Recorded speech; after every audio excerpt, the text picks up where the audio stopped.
Hello, welcome back everyone to the Lichess broadcast commentary of the Uzbekistan Chess Cup 2024. I'm your host Irene Sukandar, and it is always my pleasure to lead the commentary of every Lichess broadcast. And today it's almost halfway of the tournament. Yesterday we had 4 draws and 1 decisive result. I think my prediction was kind of on point then, because I predicted Yang Yi's game was quite close to winning, but it was quite hard to win. So it takes actually lots of effort to win such an endgame, but he managed to get it done in the end. And we had also, apart from Yang Yi's game, the other draws, we had 2 quick draws and then 2 fighting draws as well. So today I think it's going to be as exciting as the days that have passed. And we have 2 leaders in the field so far. Let's take a look quickly about the standings. Nordirbek Abdusattorov is still leading with 2 points out of 3, and followed by Nordirbek Yakuboev. So the 2 Nordirbeks yesterday, as we remember, they share a point and they had a very exciting draw, so please do check it out if you missed it. And thanks to yesterday's victory, Yang Yi is now also joining the lead, and the 3 of them are leading with 2 points out of 3. And sharing the 4th place, we have Richard Rapport, Shahriar Mamedyarov, Javokir Sindarov, and Parham Maksudlu with 1.5 points. And sharing the last 3 places are Alexander Grischuk, Vidit Santas Gujarati and Sarana Alexei, who suffered another loss yesterday against Yu Yang Yi. And today is round number 4. We will be doing the commentary every day at the same time, at the same place until the last round. And today, well, this is the pairings that we have, but on the first board ladder, we're going to see the two young Uzbeks playing against each other. It's Sindarov versus Abdusattorov, and on the second board, we will have Sarana versus Mamedyarov, and on the third board, we will have Yakuboev versus Maksudlu, and on the fourth board, we will have Grischuk versus Vidit, and the last board, we'll have Yu Yang Yi versus Richard Rapport. Well, without further ado, I guess now it's the time to check how the players are playing, because the first round has already started. Let me quickly go to the first board and see how the players are playing. So let me fix something first. And probably it's better to go without it first, because there's some transmission error with the video live feed from the playing venue, so we are still trying to fix it, and I think the cameras are coming back on right now. So okay, let's take a look the position. E4 C5, knight f3, d6, d4, c takes d4, knight takes d4, a normal open Sicilian, knight f6, and here, bishop c4. I mean, look at this position. Normally you would like to play knight f3 first, followed by bishop c4, and then this is what we call with the Solzhenitsyn variation. Early bishop c4, it's kind of new, and Abdusattorov decided not to take the pawn, and he decided to just play g6. So, well, let's actually take a look, because after bishop c4, if you take here, what's gonna happen? I mean, there should be like a bunch of initiatives here that white is trying to do, and probably some sacrifice, or even if it's not so sacrifice, then it's a very common sacrifice as well on the e4 in order to get the pieces active as fast as white can. So let me think. Could it be like this, queen h5? I mean, I just want to get this one. So there are a few moves here to stop any bishop or queen taking f7. First of all is g6. Then I think if g6 is just queen d5, and somehow it's like this. It's double attack to the f7 pawn and also to the knight on e5. On e4. So this might not be working well, even though there is e6 takes and d5 maybe, but there is check here. So, and not only check, there's also queen e5. So it's not really a good play by black if it happened.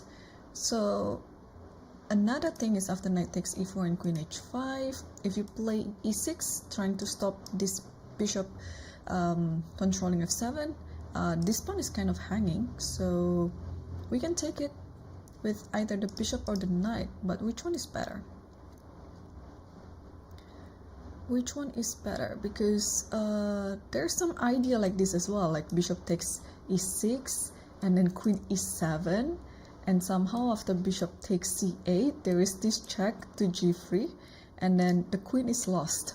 So I've never seen this version before, so I'm just trying to analyze it, I mean, briefly, like what's on the top of my head. But of course after this we'll be able to check the master Lichess database and also probably consult with the engine about what is the best move after knight takes e4. But this is just from what I see. If I were playing some blitz, maybe this is what's going to happen. So bishop e6, yeah, there's queen e7, Do we have anything else in this position? I mean, of course, if you take this, then just take this. Is no worries, because the thing is, when the bishop moves away from e6, it allows this discovery, a nasty discovery, with this knight on e4. So if you take this, or even if you don't take it, if you do anything else, like there's knight g3 check, and then it's a check, and then also attacking the queen at the same time, and the queen unfortunately cannot block it to e2. Technically it can, but the knight can just easily take it. So let's take a look if the knight takes e6 instead of the bishop. Knight takes a6. Could it be the same thing? Like queen e7, let's say?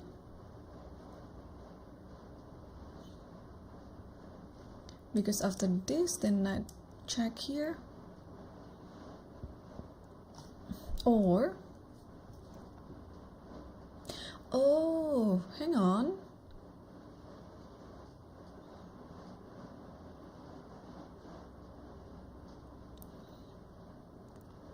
What about I give a check first?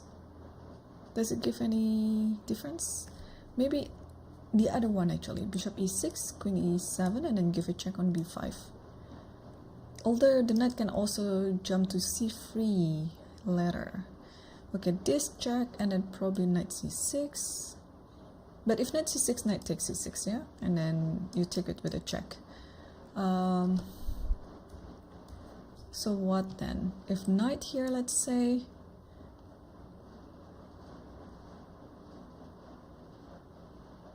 okay, if knight there, then just takes, and then queen e2, yeah, to stop all the discovery. Wow, this is what I like with commentating the young players. They always come up with something that is surprising, not only for the opponents but also for us who's watching the game. And even after move 5, there's always, there's a lot of things that to analyze, and probably to copy it as well to my own repertoire. So am I doing this right, or is there something else? Like e6, if I do the same thing with the knight, queen e7, and yeah, the thing is, after giving a check here, the queen still cannot go back down to e2. Although in this position, I can actually go back to e2 right away. Oh, maybe not, sorry. This bishop takes e6, and then if you take this, then takes this, and then white is losing a piece. Okay, this is quite interesting. After knight takes e4, I'm sure it is playable there, but you have to really know the whole theory about it. So let's take a look if we have this on our master Lichess database. And no, we don't have it. Bishop c4. Okay, bishop c4, we have e6, we have knight takes e4, we have queen b6. So what happened after knight e4? Yes, queen h5 it is. And it was actually played once by Ian Nepomniachtchi versus Magnus Carlsen back in 2020. So queen h5 is the move. And then what's happening after e6? a6, knight takes e6, and also bishop b5. Okay, let's say knight takes e6. This is the game between Nepomniachtchi versus Carlsen, and bishop takes e6. And bishop takes e6, and queen e7, and bishop takes f7, and takes, and queen e2. Wait, what? Queen e7? Isn't it just losing? Yeah, this is just losing.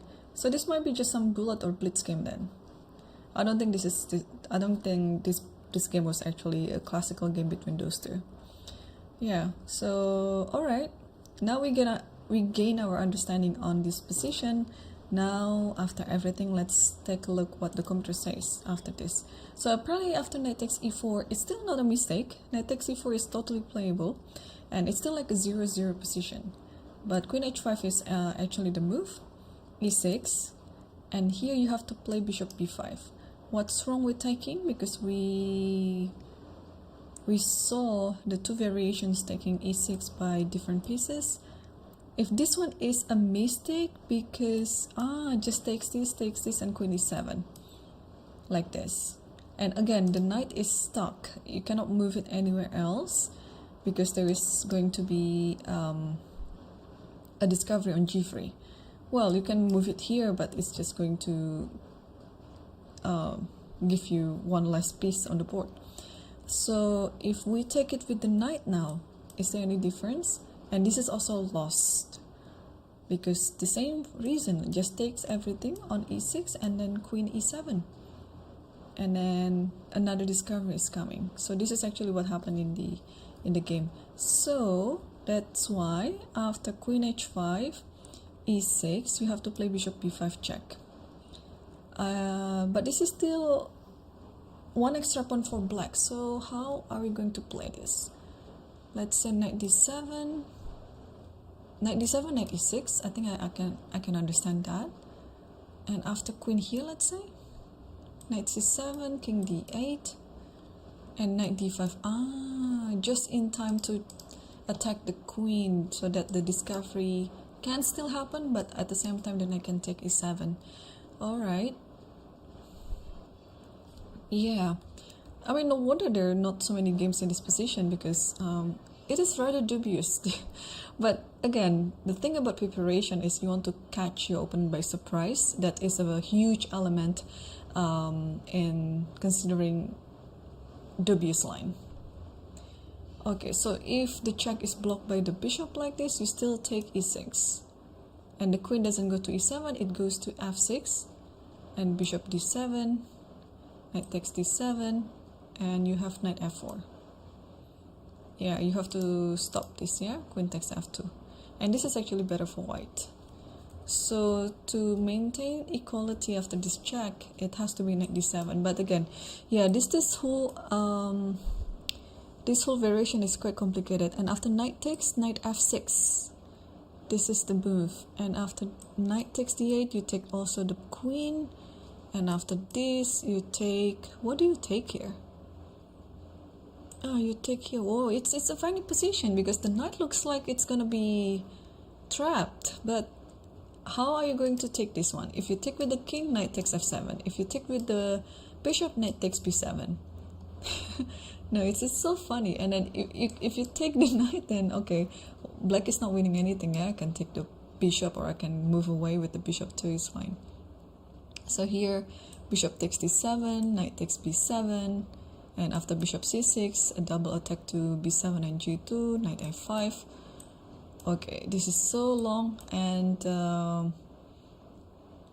be honest, quite scary. This looks easy for now, but in the process to go to the final position, if you don't know anything about this variation, yeah, your natural reaction would be not to take the sacrifice and then just play something else that you know it's gonna be equally good as well. So that's why it was quite a long analysis for the fifth move actually. I didn't expect that we would be seeing the first board for how many minutes already, like just to see the opening position, but this is too interesting.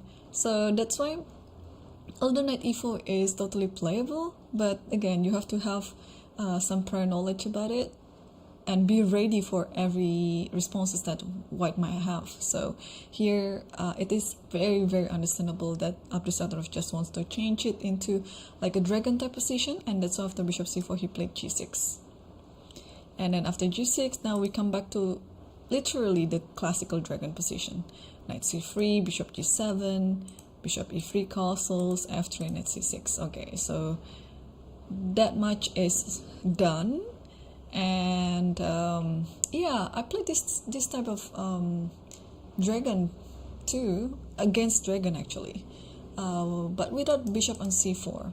There's some little nuances there. So of course with bishop c4 it eliminates the main line by black, that if you remember that there is d5 main line, and then in the end it would be like an exchange sacrifice on bishop c5, bishop f8, but with this bishop c4 variation, it eliminates that one. But also at the same time, yeah, I think it would be depending on how Sindarov is going to continue this position. Okay, he played queen d2. Regardless where you castle, long or short, queen d2 will always be played anyway. And I'm just wondering if he's going to come up with something new, because long castle is the old man line, but maybe these kids, you know, they always come up with something new and something interesting, so I'm not going to be surprised if Sindarov is going to also castle short side. Okay, let me see if I can check the camera. Just 1 second.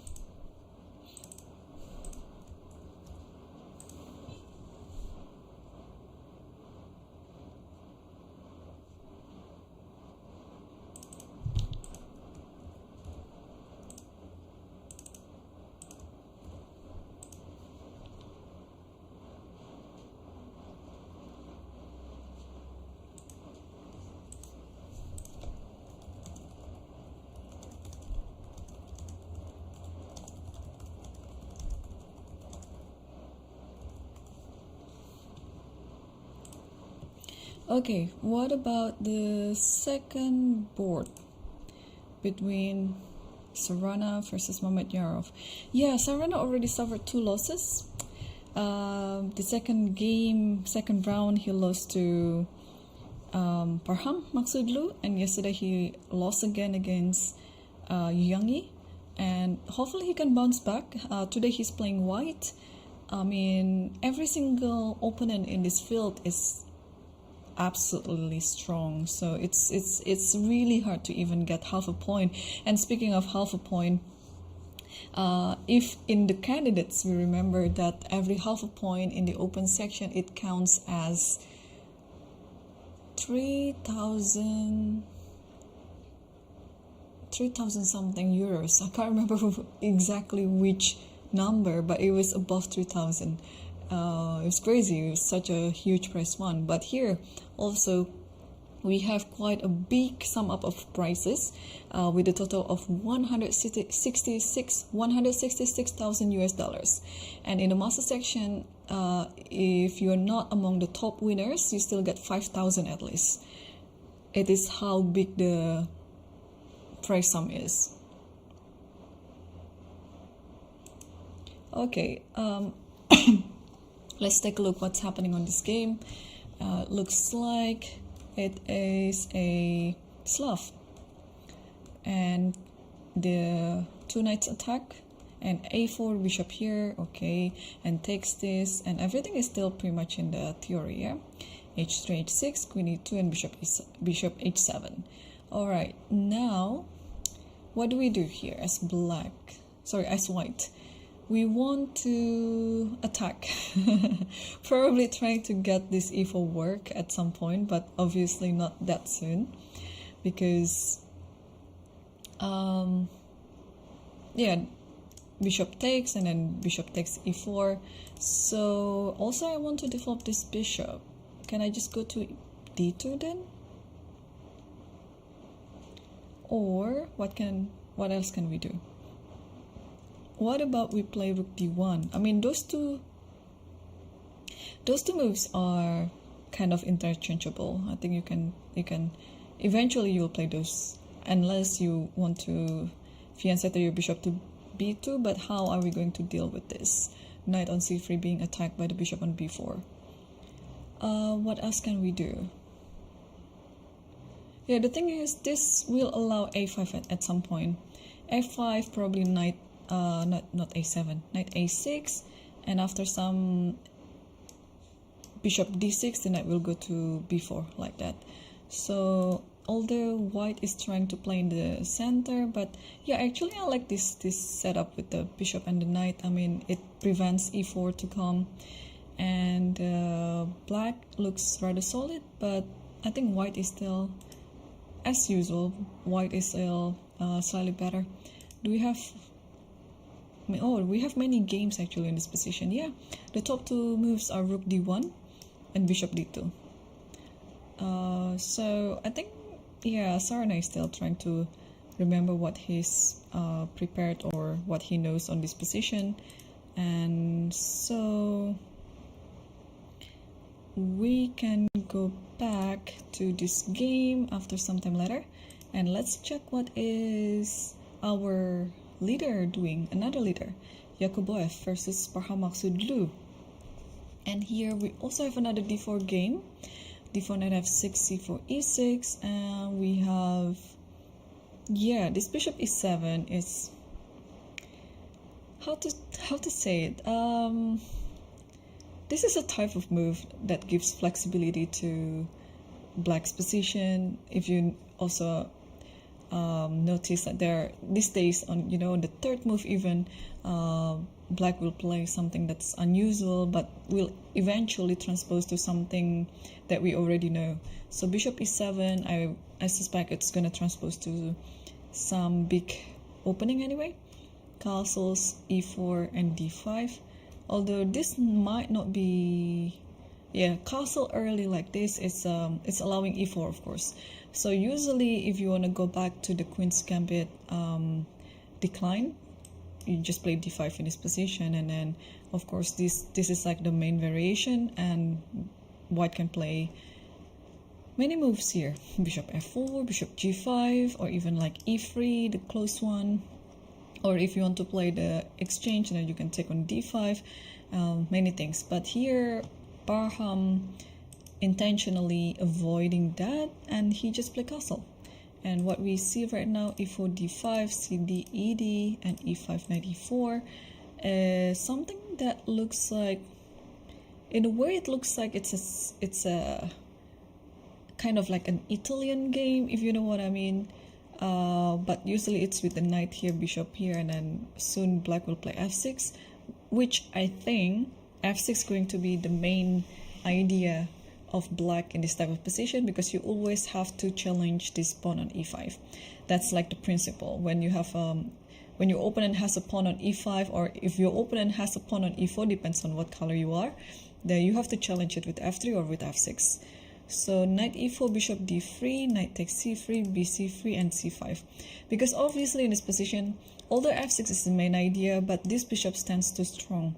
So maybe after f6, queen will just go to c2, and how are you going to stop this idea? Like if you play f5, then the e5 pawn will just stand as a very strong pass pawn in the center.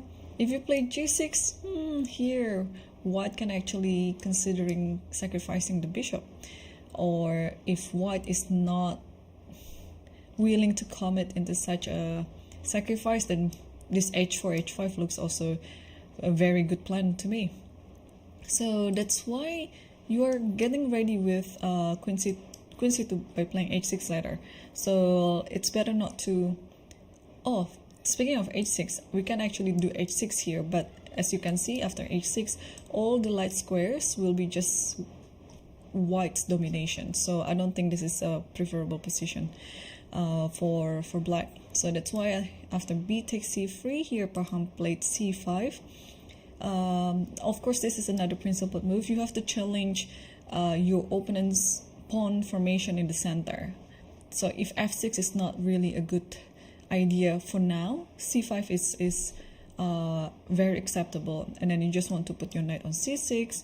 And yeah, this type of position, eventually this pawn will be the target of attack, but of course white has to also try to attack the h7. In a way, it's like a pseudo French type of position where d4 is always the target. So here queen c2 is already on the board, and now it is asking question for Parham, like how are you going to stop this idea with bishop takes h7, because g6 is there, h6 is there. I don't think f5 is gonna be the move, because you can just pause on it and then take h7. So I think, okay, black is pretty much down to only two options, g6 or h6.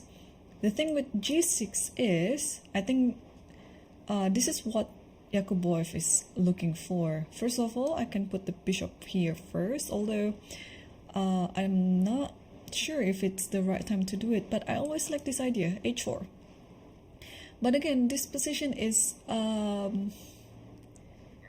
it's very complicated still. I mean, it looks like it is a good plan to play h4, h5, open up the h file, and then somehow attack on the h file with the rook. But you have to also see that the king is still in the center, and one of the pawns on the queen side is already gone. So although I would actually prefer to long castle later, but after bishop g4 here, it's a bit loose now. Yeah, bishop g4 is already there, and no one can actually challenge the bishop here. Oh, okay, apart from knight h2, but then the bishop can just go back to e6, and then soon takes this, and then the c file will be opened. So this is going to be quite risky if it's happening. So g6 apart from h4, or we can just play some slow chess. So maybe bishop here, rook here, and since c4 is about to come, you can just take, and then probably castle now. Although after castling there is bishop g4. I don't really like this position for white, because black is somehow very active. So maybe we can actually play something else apart from bishop h6, because it looks like it's just helping black anyway. So maybe after g6, just simply take this, and after takes this, since bishop is going to go to g4, you can play h3 first. And I think the position is pretty safe. And instead of h6, you can also think about playing bishop g5. And yeah, the thing is, why I like to take, I don't want the pawn to be on c4. Let's say, let me demonstrate you. So after queen c2, let's say g6, and then you play what, h3 or castle, doesn't matter. I don't like this idea. Bishop has to move to e2 maybe, and then bishop comes to f5, and then probably b5, and then knight c6, you know, all this majority or minority attack in the queen side. It looks very unpleasant for white. So if g6 happens, then I assume it's gonna be like this, and then I don't like bishop g4, so let's prevent it first by playing h3. And after h3, then you can do whatever you want. Yeah, you can castle here, you can play bishop g5, and then put the rook on e1. Yeah, probably like that. So that is if g6 happens. If h6, probably it's gonna be similar, except that c4 is not really a threat now, because I can put my bishop to f5 and challenge it that way. So maybe in this position I can play h3, just be safe like that. Yeah, like this, and I'm fine. So all right, Parham is still thinking on how to stop this attack. So let's see also the fourth board between Christoph versus Fitted. And what is this? Another d4 opening. And London, we have London, Symmetrical London, in fact. So c4, e6, and queen b3. Oh yeah, there is one nice idea here. Well, unfortunately, knight f3 was already played, and then if you're going to the Symmetrical London, there is this idea with, let's say you play bishop f4 first, and then bishop f5, without knight f3 or knight f6, and then here, probably like knight f3, and then e6, and then c4. Yeah, this is the position. Takes here. Oh no, not knight f3, e3. So everything is very symmetrical here, and then takes, and then takes, and then this is actually one of the lines. Check, and then the king has to go to d1. But here, of course, bishop f5 doesn't make sense after knight f3. It does though, but white can always play some other variation, not London, to exploit the fact that bishop is already on f5. So of course knight f6 is one of the main answers, and after bishop f4, bishop f5, c4, e6, and queen b3, bishop d6. So we see this common theme as well in the again, like a pseudo London Caro-Kann position where you're sacrificing the b7 pawn in order to get more activity.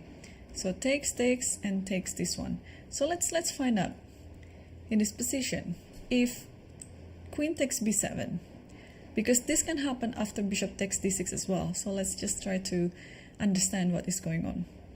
I guess in this position we can try to just take on f4, and white doesn't have a better reaction than taking the rook on a8. So what to do in this position? I'm sure black has enough compensation. Let's because this one is hanging, maybe just castle like this, or maybe, oh, it just takes, maybe takes, and then bishop goes to e4, something like that. If e3, then bishop d6. You have this idea of checking. Yeah, I believe there should be enough compensation to this, although let's check it with the engine whether it is correct. Yeah, so bishop d6 is the best move, but what happened after queen takes b7? Oh, just knight bd7. Okay, so maybe I went a bit too much by sacrificing my rook on a8. So maybe I shouldn't have done that, and just play knight bd7, and black stands fine. Because after this, then this, and knight bd2. Yeah, white still has an extra pawn in this position, but yeah, this pawn on b7 is not really like a free pawn maybe. And after this, oh, you don't take, but you play here. And if white wants, then there might be just some repetition like that. Okay, so let's take a look what's happening on the game, because here Grischuk took the bishop on d6, and after cd takes d5, and after this play knight bd2 with the intention of pushing the e4 pawn, and after bishop g4 just e3. So the position looks just very normal now. Yeah, I think we already passed the critical moment. It's just now rearranging the pieces on the better square, put the king into safety, and then try to build some attack. Yeah. All right, and another board, the fifth board between Yu Yangyi versus Richard Rapport. Yu Yangyi is also one of the 3 leaders in the master sections for now, and we have another Sicilian apparently. And what Sicilian are we going to see now? It's Sicilian Rauzer again. So the classical variation which Richard also employed against Sindarov on the second round. And I think, wait, Sindarov played something else. I think he played f3 or something like that. No, oh, it was actually different, but it looks similar. Queen b6. Yeah, actually it's bishop c4 as well. Sorry, it's the same. It was bishop c4 that Sindarov played, but after queen b6 he played knight db5, and after a6 bishop e3, and after this I think put the knight back here, something like that. Although I'm not sure about this. Let me think. If knight takes. Oh, okay, then this is just another sacrifice. Queen f3, and then you're attacking this, and you're also attacking this. Okay, but this didn't happen. So instead of playing just what Sindarov played against Richard Rapport, Yu Yangyi played another variation: knight takes c6, b takes c6, and bishop e3. And after g6, bishop e3, and queen b4. Now it is the question on how are we going to deal with this idea. Knight takes e4. Are we going to just ignore it by castling perhaps? Because after knight takes e4, you always have this idea with queen f3. Because the position is a bit shaky here for black, having only the queen and knight out, and the rest of the pieces, especially the white pieces, are still under developed. So probably if it was a blitz game, I would just castle, and then I don't mind sacrificing this pawn. Do we have any games on this position? On my master database, I don't have any. So what does the computer say? Queen f3. What about just castling immediately? Castling is totally acceptable. Yeah, because you don't have to worry about knight takes here. There's always queen f3, and I think white wins on the spot. Because after f5, yeah, you kick the queen away, and after the queen is no longer protecting this, then you take and you gain your pawn back with a much better position.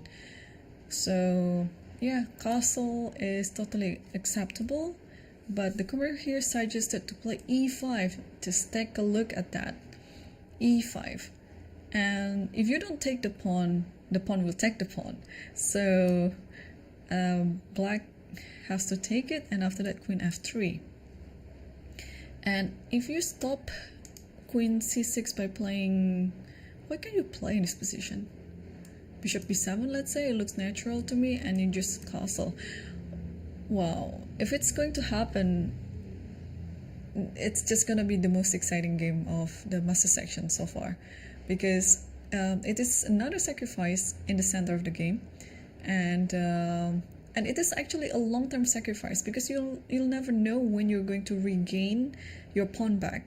You just use the time to improve your pieces in order to get the compensation. So, and here the computer evaluates this as a 0.6 position for white. I think Yu Youngie is definitely looking to play it, because he's pausing, like how many minutes already he's pausing.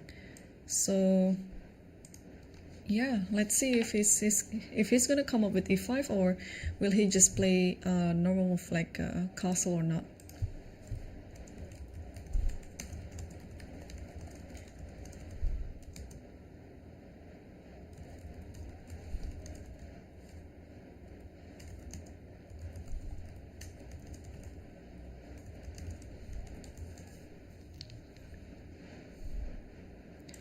Okay, let's circle back to the first board again between Sindarov versus Abdusattorov. And oh, we have this. Okay, we have this variation, yeah. Knight c6, queen d2. I think this was the last move that we saw. And after bishop d7, h4, h5, bishop b3. I think this is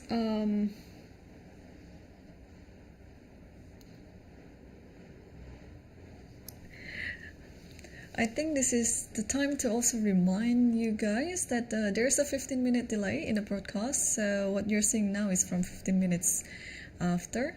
And there is also about the time control. So the players will need to complete 40 moves before the second time control. So far they will have 90 minutes plus 30 seconds starting from move number 1, but after the completion of move 40 they will get an additional 30 minutes until the rest of the game, but of course still having the increment of 30 seconds per move.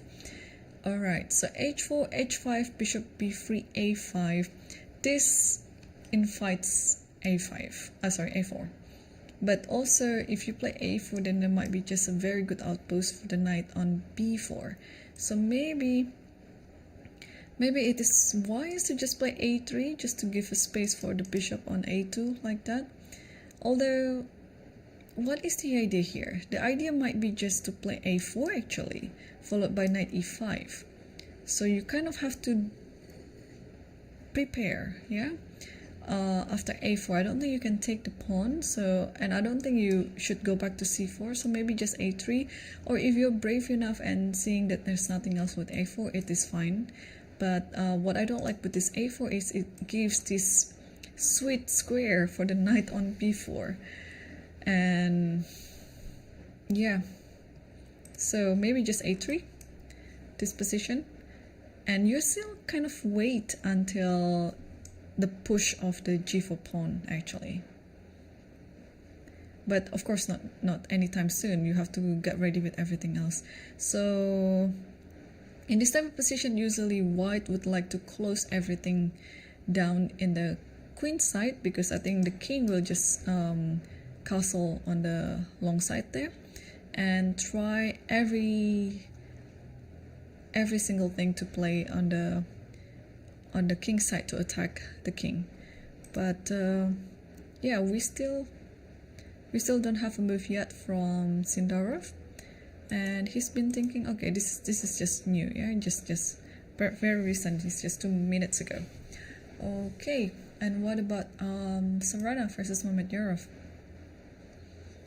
Still no move yet. Knight e5 is indeed already on the board after bishop h7. Bishop d2 was played, yeah, just to protect this type of position. And a5, yeah, a5 is a very common reaction to this position, and knight e5. Okay, so knight e5. Yeah, I was wondering if it's a good time to challenge this knight by playing knight d7, but probably after knight d7, white is ready to play f4. Or do we not need to challenge it and play knight a6 perhaps? And after knight here, yeah, the thing is the knight can go to c7 and then go to d5 later, although I'm not too sure about that idea. Or after knight a6 we can go bishop d6 and knight b4. This is, I think, also another plan to think about. I think we have quite a common theme for today's games, that whenever there is like a5, a4 and f5 like this, you're looking to create an outpost for one of your minor pieces, the bishop or the knight. Because yeah, it is another common middle game strategy as well. Yeah, especially when there's no pawn on the c2 that can challenge the whatever you have on b4. So knight e5 is still on the board, and still no move yet from Mamedyarov. And we can go to the other board between Yakubov versus Parham Maksudlu. So Parham decided to play h6 after all, not g6. But I think in this position, if you remember correctly, we may or may not take this, because we always have bishop f5 anyway. So I really don't like to have the bishop on g4 and then potentially trade it with the bishop. So h3 is my move. I don't know if Yakubov will come up with something else, but I would just play some principal chess like that. And h3 can be played with or without taking on c5. I think taking this one is also fine if you prefer this type of position, and then h3. And you maintain this formation of your queen and your bishop like that. I think this is totally acceptable. And after knight here, then castle, and after rook here, probably just bishop f4. And you have your rook here, you have your rook here, everything is under control. And then you're just gonna go after this pawn on d5. Actually, this is not a bad idea, because if you want to play against the IQP and then try to pressurize the pawn, although this pawn is going to be quite well protected after bishop e6 and also rook c8, there's always some pluses or minuses for each side on this position, because the c3 pawn is also not really the best pawn in the position. So if you don't like things like that, then just play h3. If anything like this, bishop f5. Although, yeah, in my experience, having the pawn on c4 like this is not really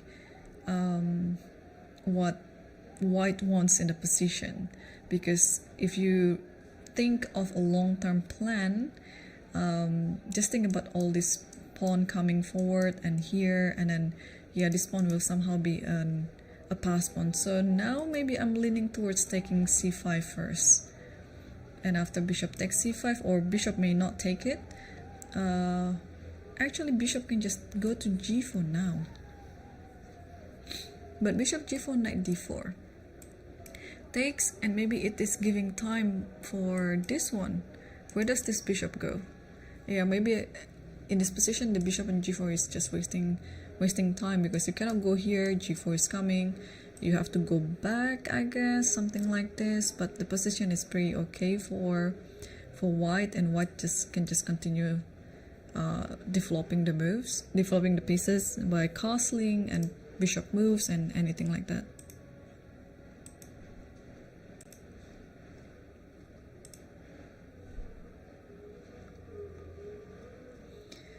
Okay.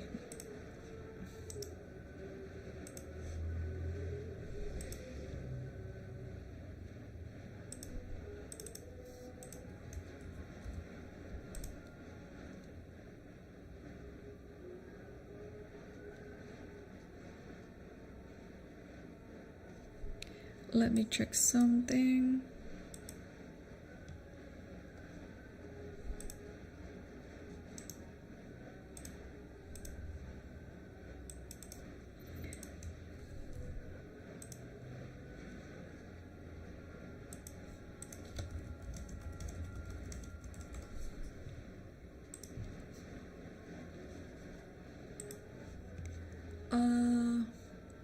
Let's go back to the fourth board between Grishuk versus Fidit, and I think we see the position after e3, and here Fidit decided to just take the knight on f3.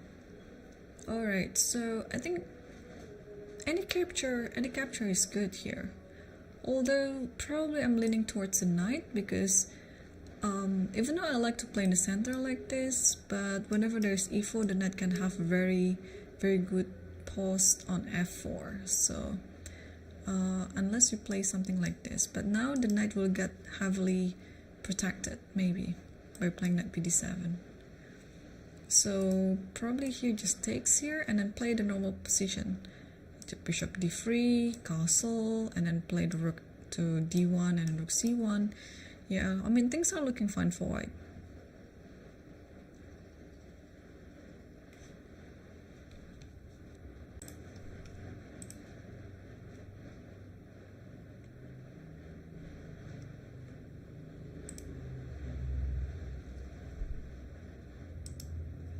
Okay, I think we finally got our camera feedback. So let's see, board 5, or maybe I was wrong. No, we still haven't got it. Alright, board 5 we have, yeah, Young versus Richard report. Oh, okay, so after queen b4 he decided to just castle. He didn't go for the sacrifice to e5, and bishop g7, bishop d4. Okay, so I assume after bishop d4, Yangi wants to play e5. Yeah, after castling, which is squared natural anyway, e5 might be the move. Takes, and yeah, this position should be a bit better for white. So if you want to stop it to happen, sorry, is this a move? Probably after this there is bishop a4, yeah? Yeah. So I don't think it is a move.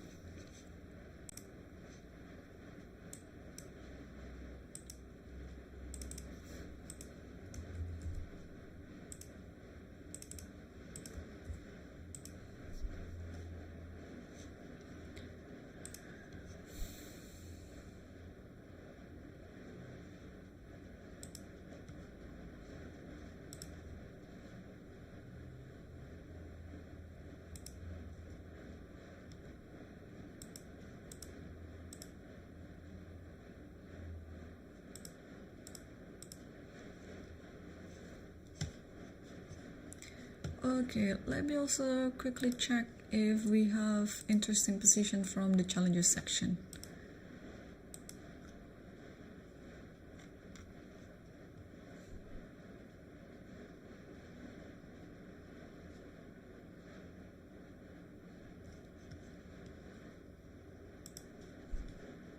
Yeah, we got the live feedback, so that's good. Challenger section.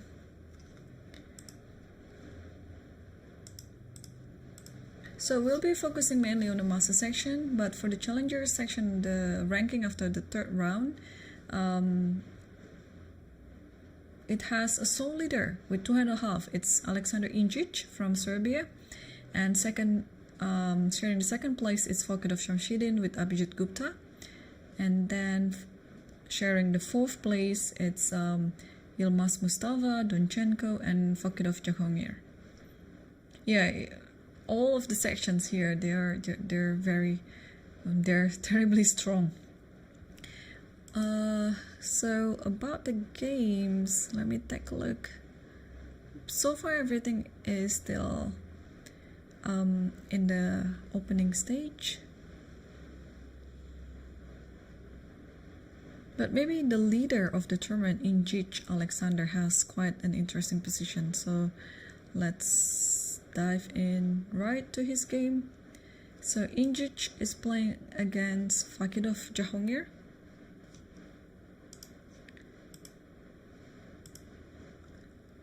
Let me... Okay. What opening was that? D4, knight f6, okay.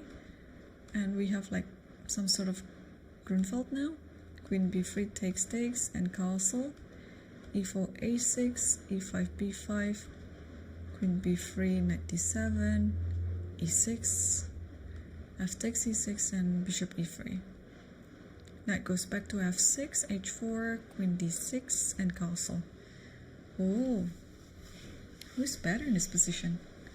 But so far, if you see the time situation, UzChess is leading with 1 hour and 24 minutes, while Fakidov is 52 minutes. So it is still in his preparation then. And yeah, it's still like pretty much an equal position right now. So b4 is what computer suggested, but I believe black can also do something else too. Probably knight c6 and knight f5, something like that. Or even knight d5. Yeah, what's wrong with knight d5? Okay. And let's come back to the first board. I just want to see how the game is going in this position. So after a5, Sindarov actually decided to just play a4 just to stop the pawn on a5, and knight e5, castle, rook c8. Everything is still pretty much like what we know in the dragon type of position. You play rook c8, you play knight e5 to go to c4, and now king b1. Alright, so now in this position, knight c4 is always the kind of like the move that you want to make anyway. But apart from knight c4, is there any other move that black can try to do? Because I might actually also consider a move like queen e2 to stop knight c4. But Sindarov didn't play it, so he might actually just focus on trying to attack the king side maybe. Yeah, because queen e2, I just want to stop knight c4. What can be worse in this position?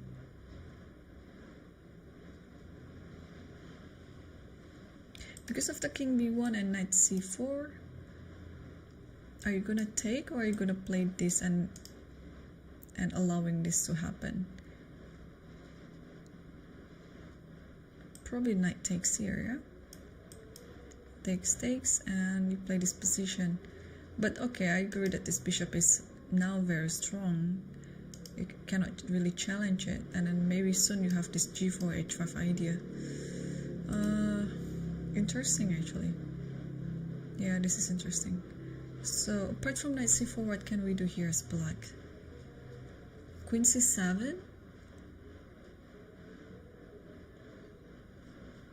Queen c7, there is this knight b5 or knight d5.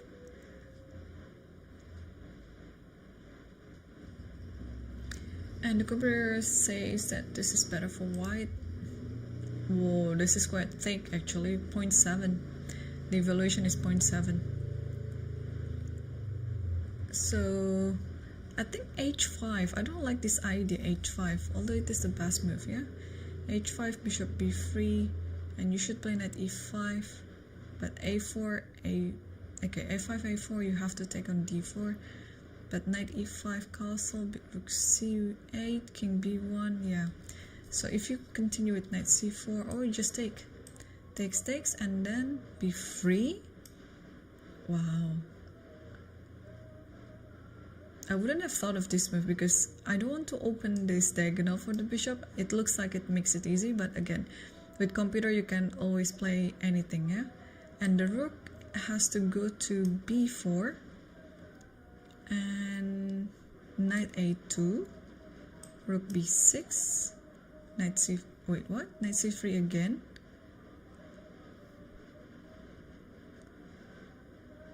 You can actually play, no, knight b5 maybe. Knight db5 like this. Yeah, but this is not too certain who's better. So instead of b3, can we play something else? Like rook hg1 maybe? No, it's wrong because of queen c8. Or after knight c4, can we play queen e2? Knight takes e3, queen takes e3 like this. White will be still slightly better, although it's not much, it's just 0.3 or 0.4 right now. Yeah, I totally believe knight c4 will come in the board anyway, because for the time being, I don't see any other good candidate move by black. Everything has to start with knight c4, and then you'll see what's gonna happen later.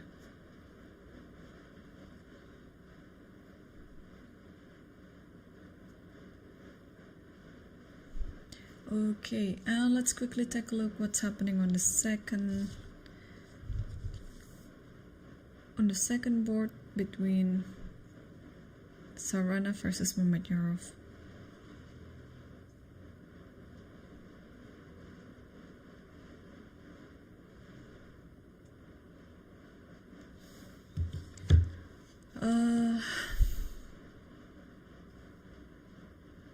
So after knight e5, Mamedyarov decided to just challenge the pawn by playing c5 here, dc5 and knight bd7, knight takes d7 and knight takes d7. And this is a position, and you're just planning to take this pawn with the knight.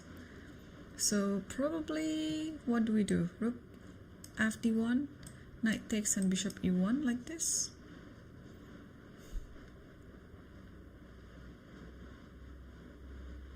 And queen e7. Yeah, looks like it's just a pretty equal drawish position. And maybe knight b5, and you have to take, and takes this, and rook here, and then this one. Oh, no, you cannot do that, can you? Because this one is hanging. Okay, so probably after queen e1, then black has to be careful a bit. But black can also play queen b6.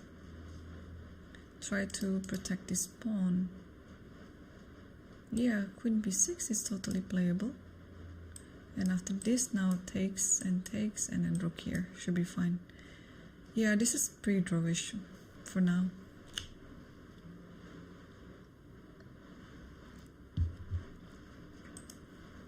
Okay, so Sarana is still thinking, and there's a huge time difference between these two. After queen d1, is this really happening that Yakuboev thought for that long? So his last move after h6, he decided to play queen d1 after 20 minutes of thinking? Wait, is this for real? Queen d1? I guess he wants to keep the bishop on this diagonal. That is tricky. So after c4, then maybe just bishop b1. And you maintain this idea of queen battery to h7. So maybe that is his plan. Yeah, he spent 20 minutes for this move. So if anything like bishop here happens, you can play h3, you can also play castle, it's fine. This type of position, although queen d1 is interesting, I just didn't expect that Yakuboev would play it. Is this the best move though? So castle is the best move. h3, what about h3? h3 is also fine. And what about queen d1, like what Yakuboev did? it is also fine. So yeah, white is spoiled with choices apparently, that it's just depending on what variation or what type of position that Yakuboy would like to play. And apparently he likes his light square bishop so much, and he would like to keep it on this diagonal. Okay, this is interesting because I think that's the spirit that we would like to see in their games. And Grishchuk versus Fidit, still no move yet after knight takes f3. Also still another equal position. And Yuyangi versus Report, castle is already happening. And now we are waiting to see if Yuyangi will play e5 in this position or not. Because after e5 takes bishop g4 maybe.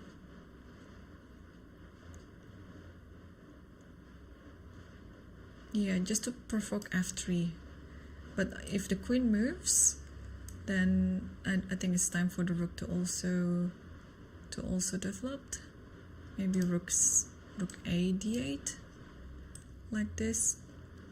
Yeah, black should be fine. So apart from e5, I don't see the idea of this bishop d4. Okay, maybe to protect the e4 pawn indirectly, but yeah, just trying to make sense of this position. What does the computer suggest? Just castle. And e5 is not a move. Oh, knight g4. Oh yeah. Yeah, this one is hanging. So after a3, queen goes to b8. Interesting. And after e6, f5. So e5 is not really pleasant after all, like for white. So what should white do in this position? Just play rook e1. And the thing is, after c5 you have this and then knight d5. So, and after e5, let's say, you have this one. You don't have to worry about this because this one is also hanging. Alright, so rook e1 is just a calm move that he has to make. Knight d7 is what's suggested.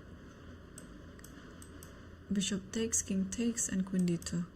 Yeah, still a normal position, still very equal. So out of the 5 games that we have today, after the first hour, most of them are equal.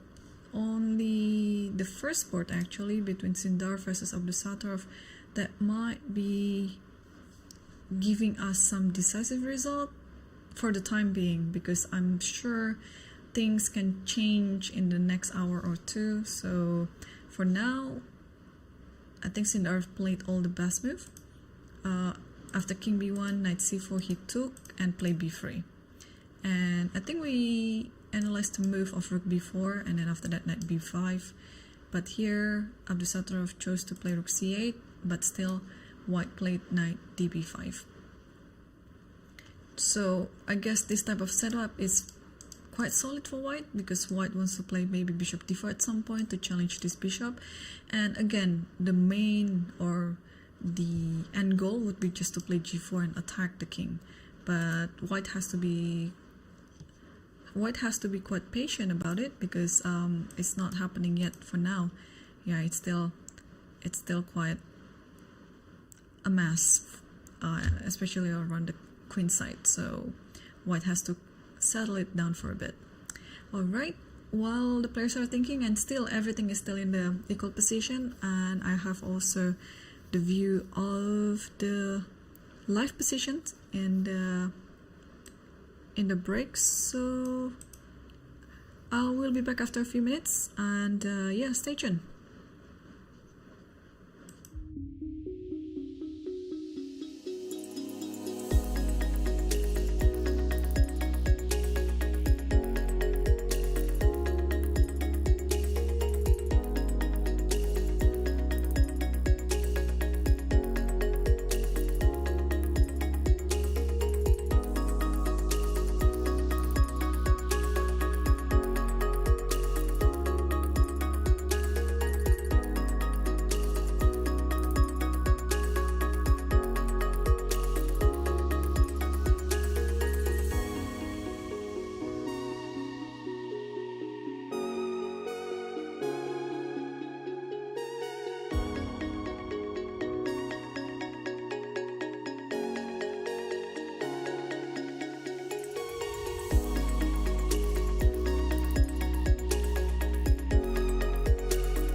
Hello, welcome back guys, and my apologies for the live cameras.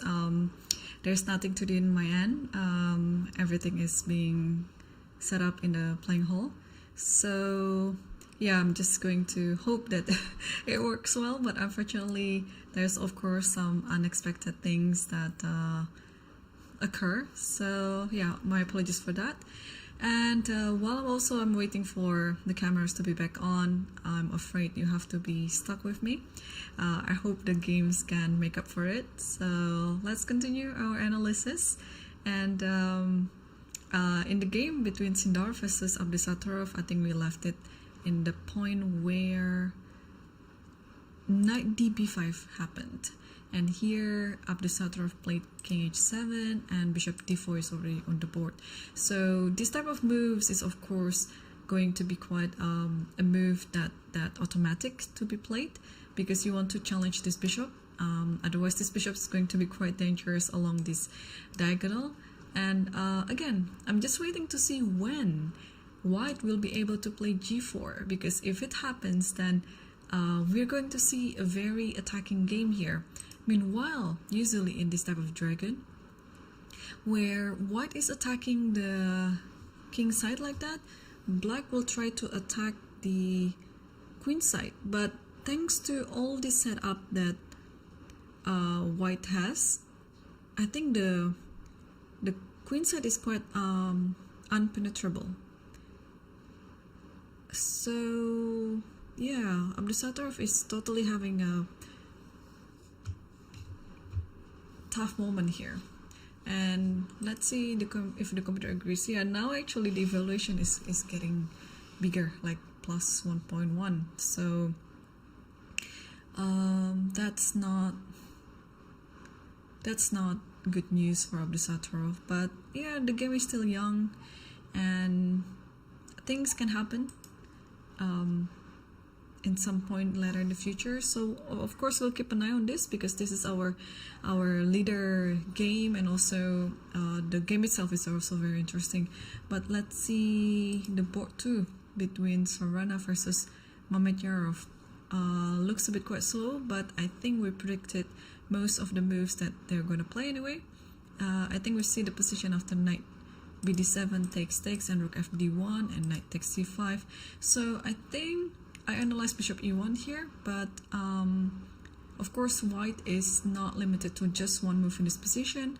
White can play other moves as well, and that's why Sarana played e4 and followed by rook c8, because apparently I'm just a bit worried about any sort of discovery, because this rook and the bishop is already setting up some attack toward the queen on d8. But yeah, in principle there should be some discovery, but in practice apparently that after bishop takes here, I think black has some move like queen here.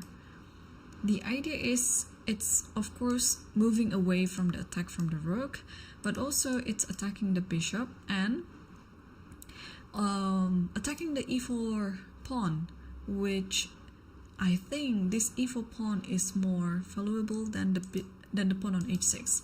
So while the bishop has to go, where does the bishop go? Bishop e3, bishop d2, doesn't matter. You just get this one, and then you have, I think, quite a reasonable, slightly better position.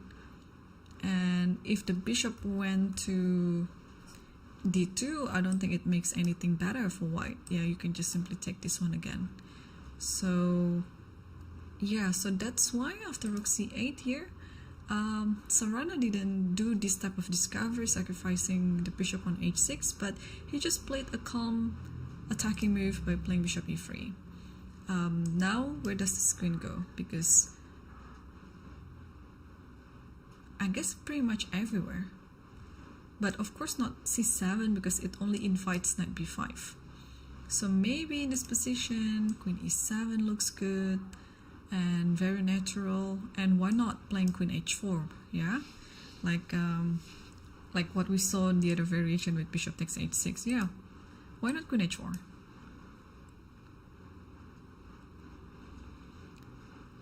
Be more ambitious, and then you're attacking this. Probably here white has to play f3 because there are so many attackers on this pawn, and I think only the pawn on f3 can try to stop it.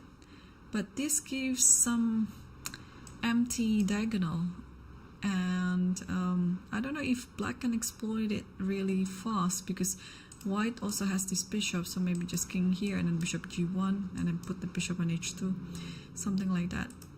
So apart from queen h4, queen e7 looks good, queen f6 looks okay, probably.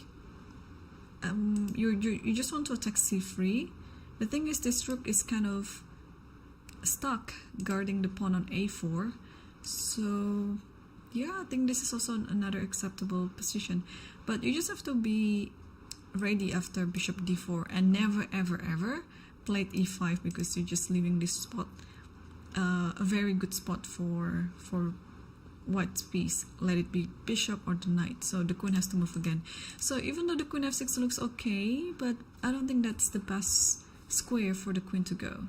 I'm still leaning toward queen h4, or if you want to play a more peaceful move, then queen e7. Yeah, these two are my two candidate moves.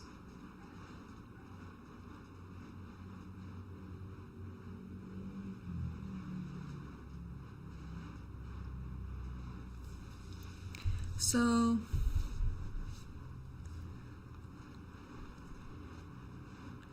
let's also take a look the third board between Yakuboy versus Nordirbak. And what do we see here? So queen d1. Okay, so h6 already played, and queen d1, yeah, we saw that. And after knight c6, just castle. Yeah, things are looking very slow there in this game.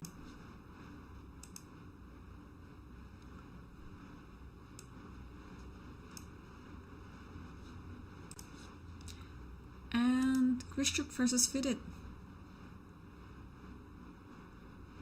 So after knight takes f3 on this position, he played queen f5 check, and yeah, there's only one piece that can stop it. Knight d2, knight d7, bishop b5, and rook d8 now. Yeah, even though white really wants to do the castle, but the knight on d2 is hanging. So how do we solve this problem?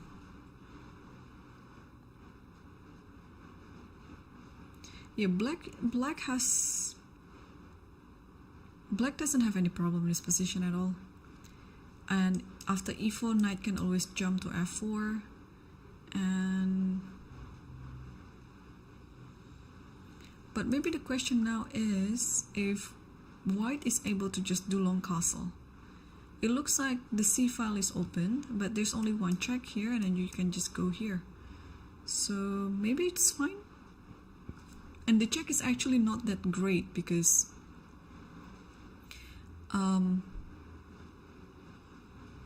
yeah, it's just only one check, and the rook might have to be back to d8 again.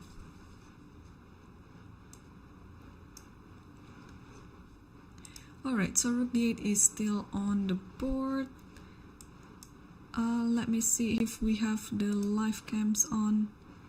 So they're still working on it. Alright. Oh, the fifth board between Yu Yangyi versus Richard Rapport already finished with a draw. So after castle a3 and queen f5, and yeah, they just agreed to make a draw in this position. If I'm not mistaken, then it means it is Richard's 4 consecutive draws then. Let me check. I don't think I'm wrong, but it's good to double check things. Yeah, this is his 4 draws. His 4th draw. So he's never lost in this tournament, but also never won. So 4 games, 4 draws for Richard Rapport. Alright, so 1 game has already finished, and the rest 4, they are still ongoing. We can circle back to the top board, but I'm just gonna scan quickly other games on the challenger section that might be interesting. Oh, let's go to Injic versus Fakidov again, because that is quite something here. Like, can you see the current position, what is happening? So it's a discovery, but I think it's almost forced that you have to take this and then rook will take b3. So how did it happen? In this position, yeah, okay, this position. Oh, so I think the computer suggested b4, but I think I mentioned that black can play anything, like knight d5 even, knight c6 to knight a5. This is also very doable. And Fakidov decided to play knight c6, and after h5, knight takes h5, d5, it takes d5, and then rook takes d5, queen b4, rook takes b5 check, yeah, takes this, and then this is not almost, this is force. So after rook takes b3, now when the queens are off the board, things have calmed down a bit. Alright, let's take a look at the material situation. So apparently black is up a pawn. I don't know whether it means anything in this position, because just on the top of my head I see this move like bishop c4 followed by bishop d5. So probably if this happens, of course this is black to move, but black has to prepare for it. But if this happens, then e6 has to be played. So what do we do in this position? Do we play some prophylactic move like king h8, because bishop c4, it's almost hard to stop it? Or we just play knight here, but also doesn't stop bishop c4. If we play bishop e6 to stop it, there might be knight g5. Oh, but I think it's a concrete move, yeah, to play here, because it's hitting the rook, but the rook can just go to b7 and attacking c7. So yeah, not sure what to do in this position. And Injic is ahead a lot in the time situation.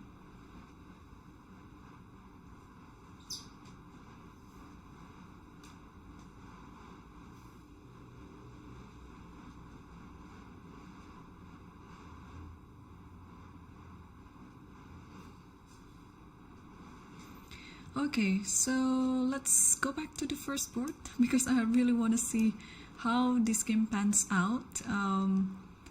So after king h7, bishop d4, Abdusattorov decided to offer the trade between the bishops. Do we take it, or is it actually the time to play g4 now? Guys, look at this. g4 takes, no taking back. h5, keep going. It would be interesting if this happens, right? I mean, things like this, it's just so fun to just play it out. Oh, do we have the camera? Because I really want to see how the players are thinking right now. No, we don't have it yet. It's okay, because the game itself is very interesting. Yeah, knight e8, g4. Maybe you have to go. What do we do then? What do we do? If you don't take the g4 pawn, then g4 will take h5. But if you take the g4 pawn, h5 will come. Or maybe you have to resort to this. No, you know, I thought I can play bishop here, but it's just losing on the spot, because this is a check and then queen takes. Oh, this is bad news for Abdusattorov. Wait, g4, hg, h5. Do we have other ideas in this position? Or maybe rook h8? No, rook h8, hg. And if you take this, takes here, bring the other rook. I mean, it's only a matter of time till there's a checkmate along the h file. So I don't think this is what's happening. But if you play g5, let's say, to stop or to close the h file and give this one up like this, The thing is, after it takes, there might be just e5 and forcing some trades. Like maybe queen takes here, takes, and then bishop has to go back like this, or maybe bishop b6. But even in the endgame, in this position, it's better for white. Oh, and g4 is already played. Now, as we speak, Sindarov played g4. I mean, this is of course the most natural reaction to the game.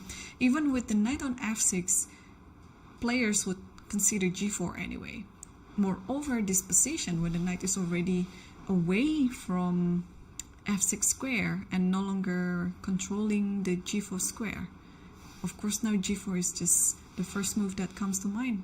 And once we calculate it even briefly, it looks like there's nothing wrong with it. In fact, it might be just the strongest move in this position.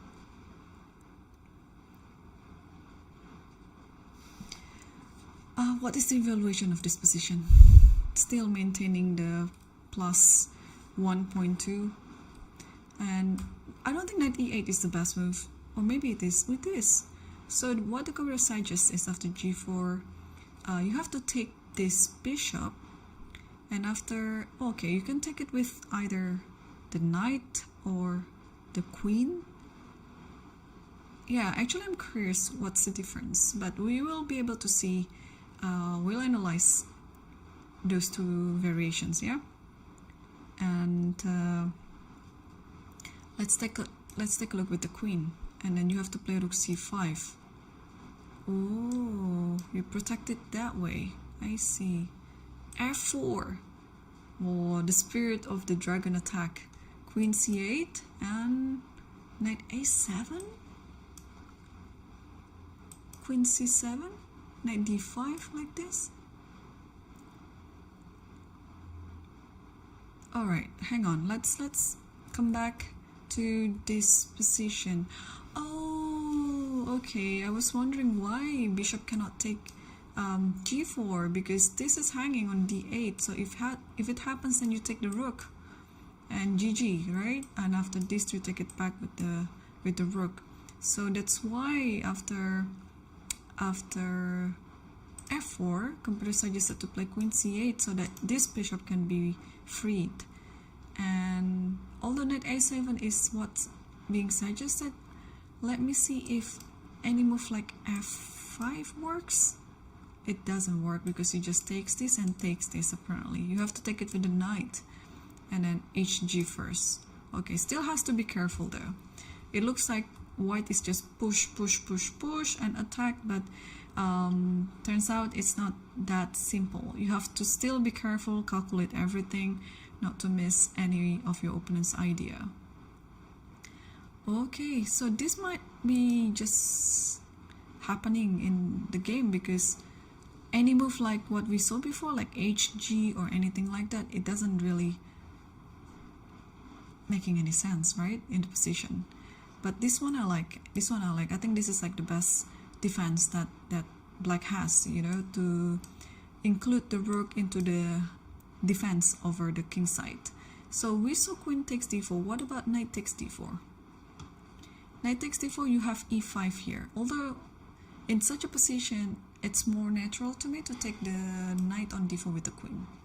So after e5, you go back to b5 and hg4. I don't think we should take, but okay, the computer suggested to take. Takes and then not going with the rook, but just h5. Can we just play h5 right away without taking?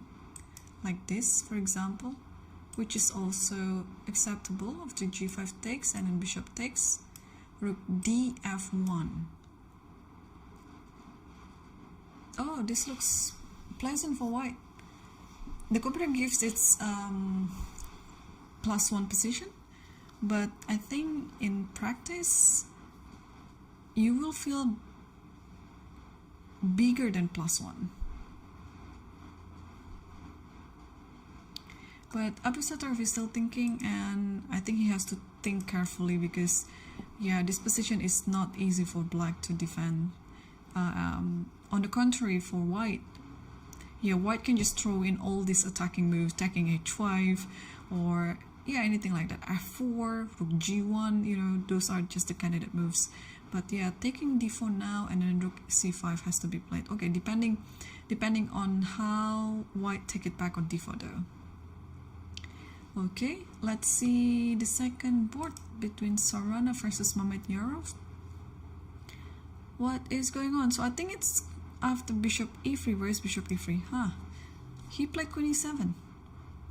f3, rook d8, takes, and knight. Oh, Mamedyarov might miss this move. Knight a2.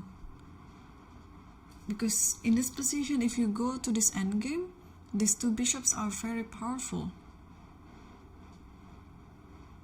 Oh, so maybe rook d8 is not the best move. Here you have to come up with something else, but it's hard, right? Because if you want to move the bishop, you have to move the knight first, but where does the knight go?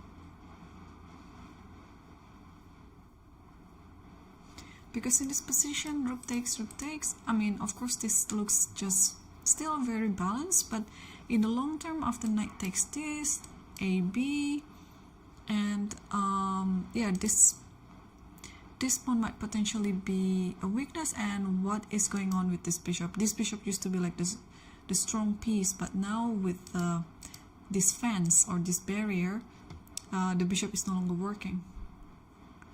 Okay.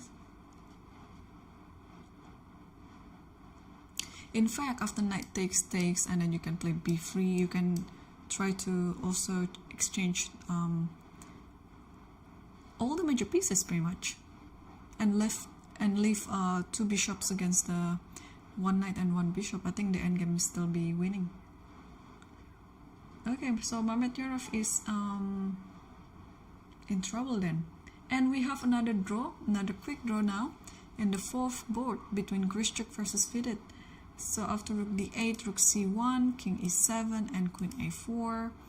And judging from the last move that was played, it was queen a4. So I can assume that Grischuk offered the draw, which was accepted by Fidit. Okay, so for about 90 minutes of playing, we have 2 games already finished, and 2 of them finished with a draw. Yeah, but we still have quite a show on the first board here between Sukandar versus Abdusattorov. What's happening? So he didn't take on d4, he took on b5. Ooh, is this alright? So g4, bishop takes b5.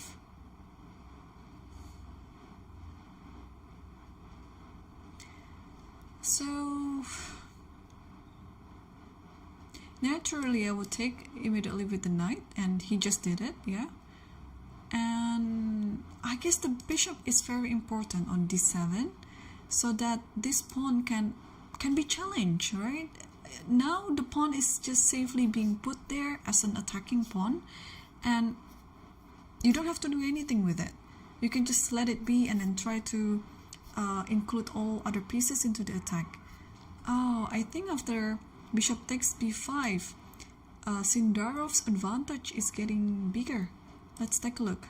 Yeah, it is getting bigger.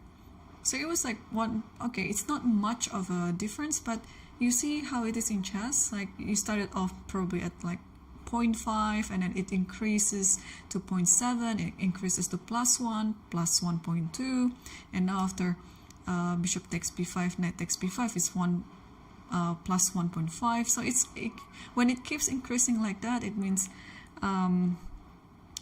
yeah, we might be seeing a decisive result on this board. So knight f6 is already on the board now.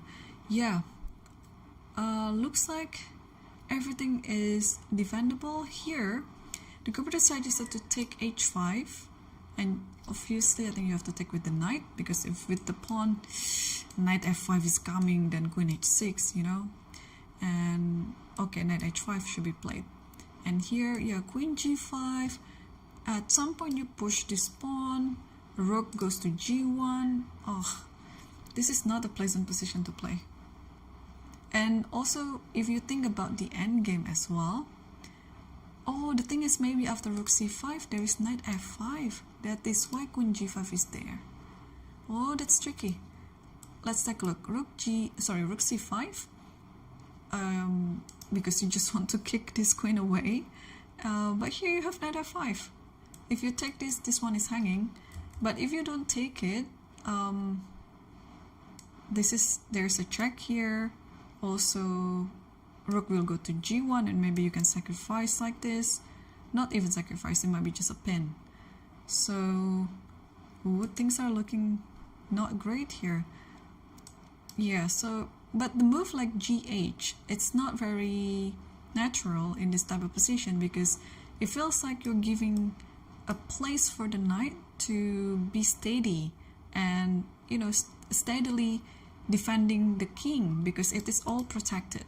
So if Sindar could find this, it means that he already thinks like in the long term, like much ahead, because yeah, normally you wouldn't like to do something like this if you don't have any concrete return. So queen g5 is such a nice move. And let's say e5, forcing everything to be traded, it will leave this pawn as a weakness in the end. So I was even thinking that maybe even knight here is it possible? Knight takes, and then you cannot take this because of this. It is possible too, but why doing that? Yeah, we can just play knight here and then attacking this pawn. So, and then apart from that, okay, g-h, knight h, and queen g5. Anything else? Rook g8. Okay, this is a hard move to make. That is a hard move to make, rook g8. And what are you going to do after knight f5? Maybe queen f8. Maybe this is the reason why rook g8 was suggested, to protect h6 with the queen f8. But this one is hanging. So let's see. Queen f8 takes here, f6 maybe. Yeah, and then knight g6, fg, knight takes f8, rook c takes f8, and then takes this. Oh no, not even taking that one. You take this one first. And believe it or not, this is still better for white. So probably the compensation with all the pawns for the knight, it's enough.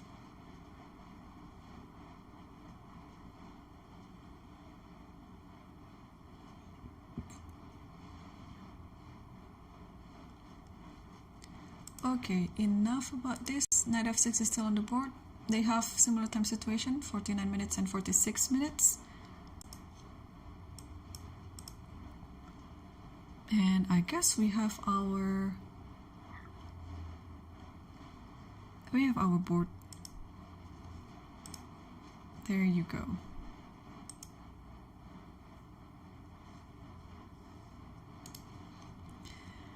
Okay. Yeah, things are not looking good for Abdusattorov, but can Sindar finish this off?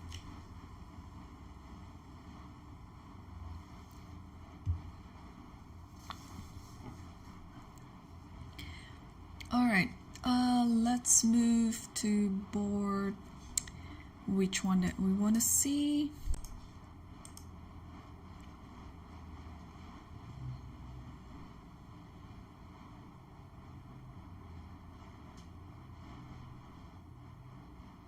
Let's see board 3.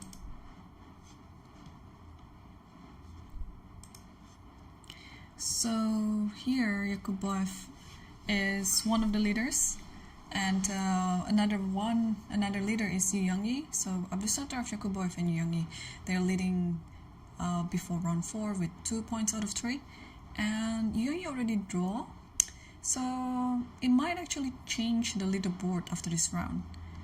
And we saw this position, this game up to, I think up to castle here, and then Barham continued with queen a5, and then bishop d2, c takes d4, c takes d4, and offering this trade, which Yakuboev didn't accept. And f6. So eventually f6 is happening. I was wondering when it's going to happen, because after the move h6, it feels like playing f6 would give more access for the bishop to the light squares, especially around the king. So just like, for example, right now, what's going to happen after bishop c2, for example? Probably it's taking it on e5, because you still cannot go queen d3 because of e4, so you have to take this one first. How do we take it? With the knight?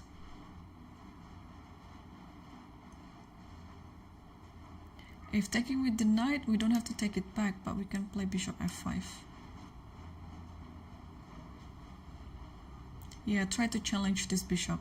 So it is very dangerous if the queen and the bishop will be able to get to h7, of course. So while black is able to stop it, black has to stop it. So let's say, what else can we do? Bishop c2, I like it, but yeah, after f takes e5, we see what's happening. At the very least, bishop f5 is there. If we take f6, rook f6, and now bishop f5 is definitely the idea in this position.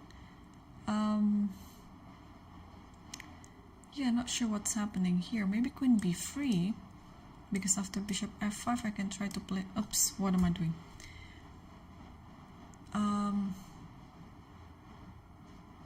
Oh, I can play, do I have to take first or a3 immediately? Yeah, not sure, because opening the f file, it allows all black spaces to also be included in the game, especially these two rooks. So f6. Oh, we can throw in a3 first actually.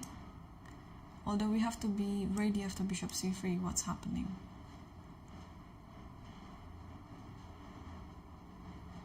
Because it attacks this and indirectly attacking e5.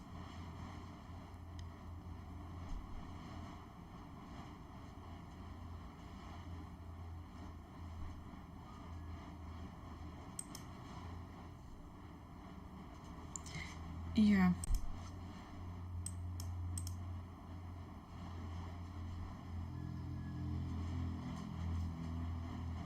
Let me see if I can get the camera for board 2.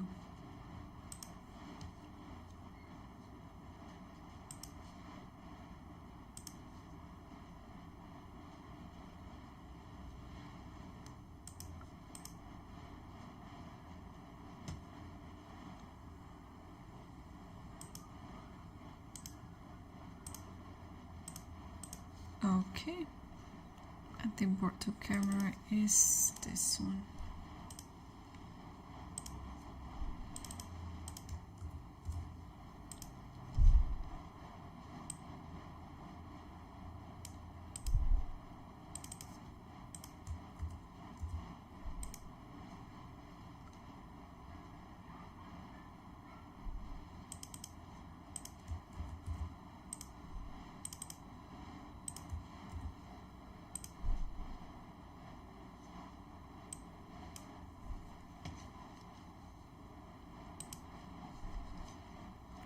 Yeah, let's go to board 2 and then see how is Sarana doing against Mamedyarov.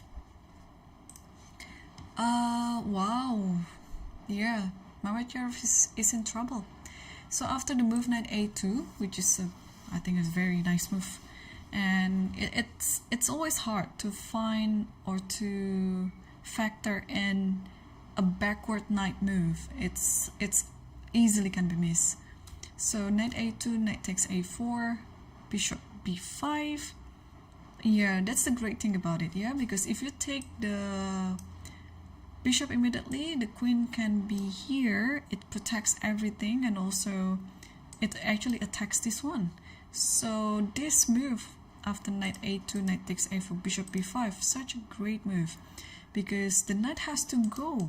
And there is only one square for the knight to go, that is to c5, because b6, it's just gonna be a free knight later, and the knight cannot be protected. So knight c5 only move, and now you take b4. because now the queen cannot take AB, and in this position, even though white has less a pawn, the pawn on b4 can be regained back in the future. So, but what white has is a long-term advantage with the two bishops, and pretty much black is currently playing without the bishop on h7. So queen c4 was what Sarana played, knight a6, bishop b6. You see how white is inserting its dominance in this position. Rook a8, because I think the rook has to be around the back rank. For example, if you play a move like here, for example, how are we going to proceed? Like, I can take a6, I can play queen c8 and take b7. Maybe that is the best move, yeah? Here, and then takes this, and then just game over. So after bishop b6, the rook has to stay around the back rank, and Mamedyarov decided to play rook a8 in order to, well, kind of protecting the knight on a6. But it's not really tempting for white to take the knight on a6, even though you can regain the pawn back. It's better to do something else, because even though the extra pawn is there, it doesn't do anything to black's position. In fact, just take a look at these two bishops, queen and rook here. Activity is everything. And bishop g6, so probably trying to kind of protecting the back rank. Now the king has somewhere to go, to h7 if it's necessary. Now it is white's turn to move. Yeah, bishop g6 just played by Mamedyarov. Now how are we going to continue? Ideally, if black can set up a thing like f6, bishop f7, e5, there might be some fighting there, although white would still be standing better. But I'm just trying to try to make this bishop work, because if the bishop stays like that, it's as if black is down a piece. So in continuing this position, what to do is white, yeah? The first move comes to mind is rook d7, because why else would you play rook d1? So probably rook d7, and black can just pray to survive. Although, how to survive in this position? Where does the queen go? Yeah, the bishops are too strong. Even if the queen goes here, it only has one check. And after king h2, there's nothing else. So rook takes, let's say. Isn't the knight lost? I'm so confused. It makes it look so easy, but is it that easy? Rook d7, where does the queen go? You cannot go here, it doesn't really making any sense. You can go here or here too, actually. Is it here and then try to get some compensation like this?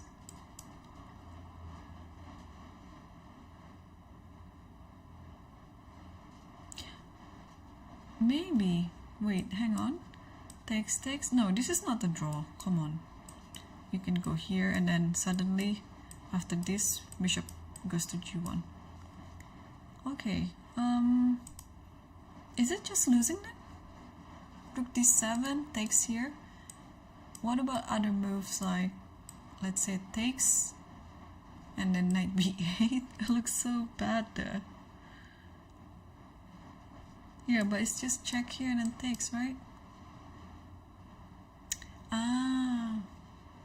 No, I can play bishop f1. Okay, takes here, takes. Okay, there's no queen c1, not even a move there. Yeah, I don't understand. Is this just winning immediately for Sarana? Okay, rook d7, and the only move is queen f8 apparently, because after queen here, can we just take on b7? Yeah, I don't understand. Can I take this one? Oh, sorry, queen a1. I see. Okay, so if you want to play some counter attack like that, then all right. So that is the idea. So takes. Instead of taking, you insert bishop d4 first, so that there is no check on a1, but if checking from b1, then you can just safely go here, and still the knight cannot go anywhere.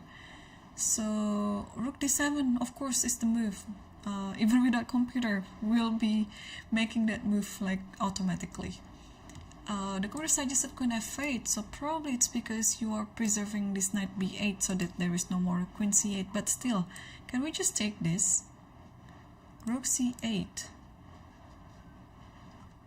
queen d4, rook c1 check, king h2, not even king h2, why not king h2?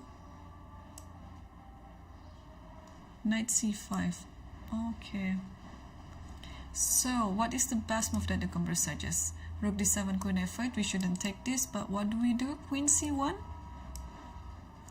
That is hard to believe. What is queen c1 doing even? After rook c8, queen f4. And why do we want to get to f4? f6. So we just want to actually suffocate our opponent, because taking pawns like that, it might gain us back the pawn that we sacrificed, but it also allows some activity on our opponent's part. So yeah, that's not advisable according to the computer, but we have rook d7 on the board. We have this one on the board. And yeah, Mamedyarov is not around. Once he get back to his seat, he will think on what to do here, what to move with the queen. Yeah, queen f8 is, according to computer, is the best move, because you have to take care of the back rank. But yeah, this position is very tough. It's very tough, and all players could feel it that only white is playing for a win here. Let's get back to the first board, because it is also as interesting as that one. And okay, so Sukandar eventually took the pawn on h5, but after knight h5 we saw the position of the queen g5, which he didn't play. Instead he played rook hg1, rook c5, and rook g5. But I think he's still better in this position. Also because in the long term, I'm just thinking in the end game that this pawn on a5 might be quite a weakness.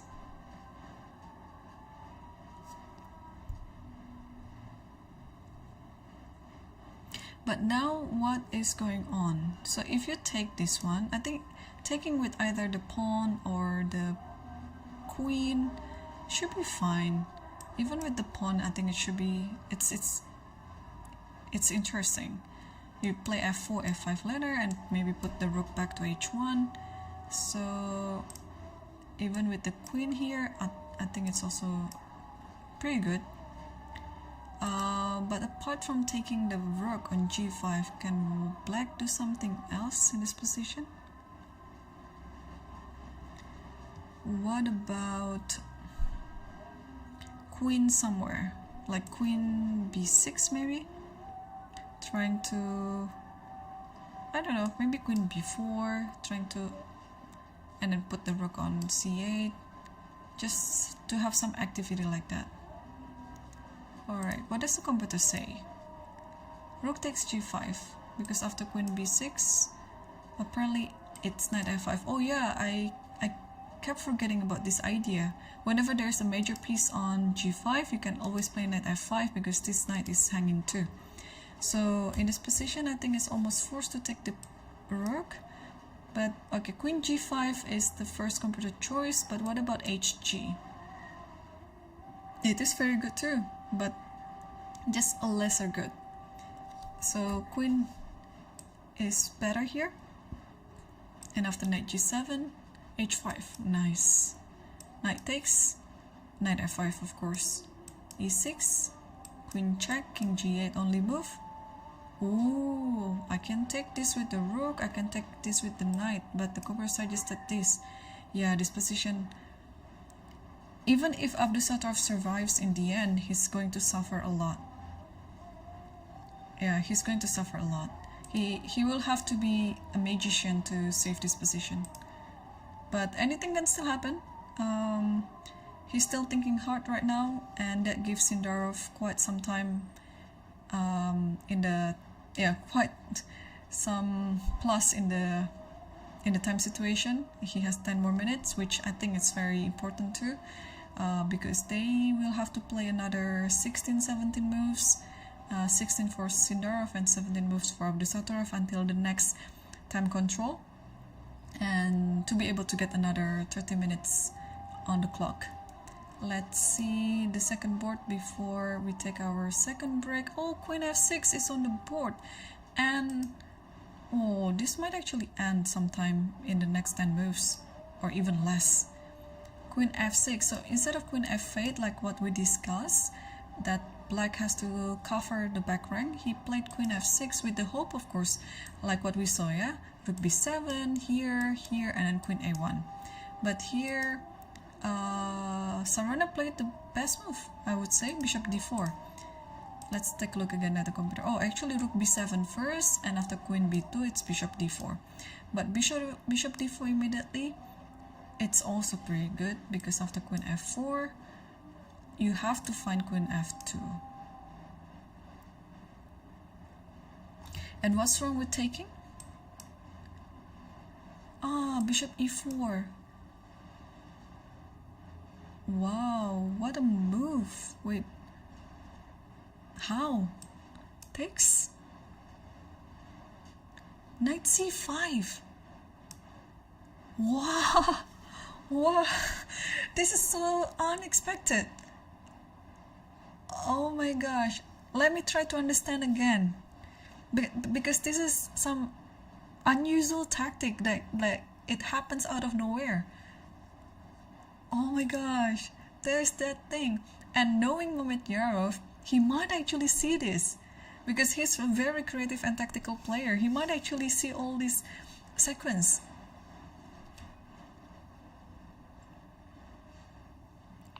But this is still his turn to move. Queen F4. This is amazing. And Rook B7 looks like very natural. You wanna attack the A6 knight, and looks like the knight doesn't have anywhere else to go. Yeah, okay, the only place maybe Knight B8, but it looks very sad there. Rook A7, and then just transpose it to the endgame. It's enough to win the game, because where does the knight go? Cannot go here, thanks to the bishop on B5. But just imagine if this happens after Rook B7 and Knight C5, and then, oh no, Bishop E4 first, sorry. Bishop E4 first, and if you take, there's Knight C5. And because if you take, there's Rook A1, and the queen has to go here, and I don't know how to evaluate this position. White might have some chances here, but definitely White wouldn't like to go to this position, knowing that it was much better before.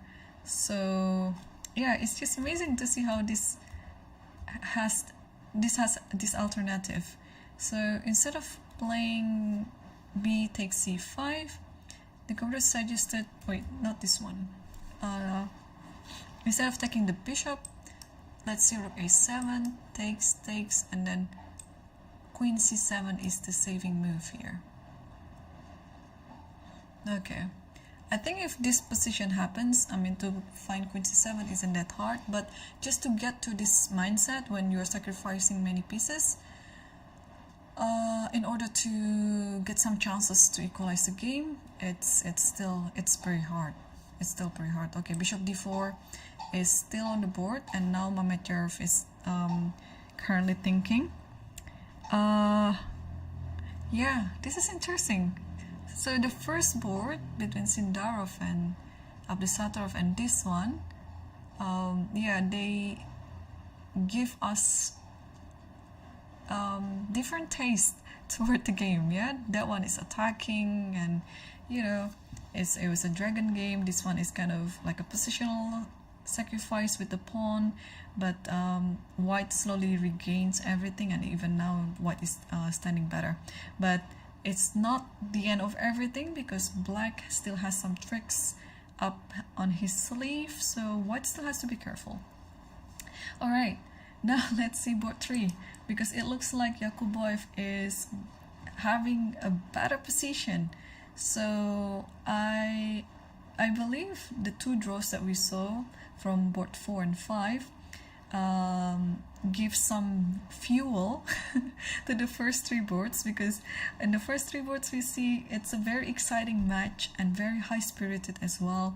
And currently Yakuboev is up on the evaluation by +2, and let's see what's happening actually after f6, which turns out to be quite a mistake. But yeah, it's really hard to play this position as black f6 is the most natural move, and he took on f6, rook f6, and knight e5, so just like that. So this type of structure we also see many times in the French position as well. And you just have to play in the center, and putting the knight on e5 is such a good idea. Here, instead of bishop f5, which you need to get it done, which I also thought is going to happen anyway, Parham played different thing, and he played knight e7. And of course now bishop f5 is no longer valid because of g4. And thanks to this pawn, it looks a bit unusual, of course, to push your pawn in front of the king.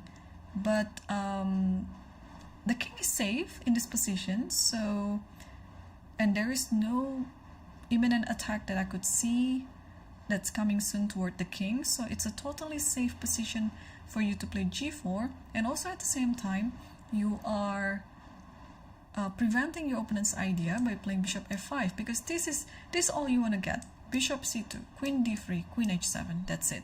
If white would be able to get it, it's gonna be game over. So g4 and bishop d6.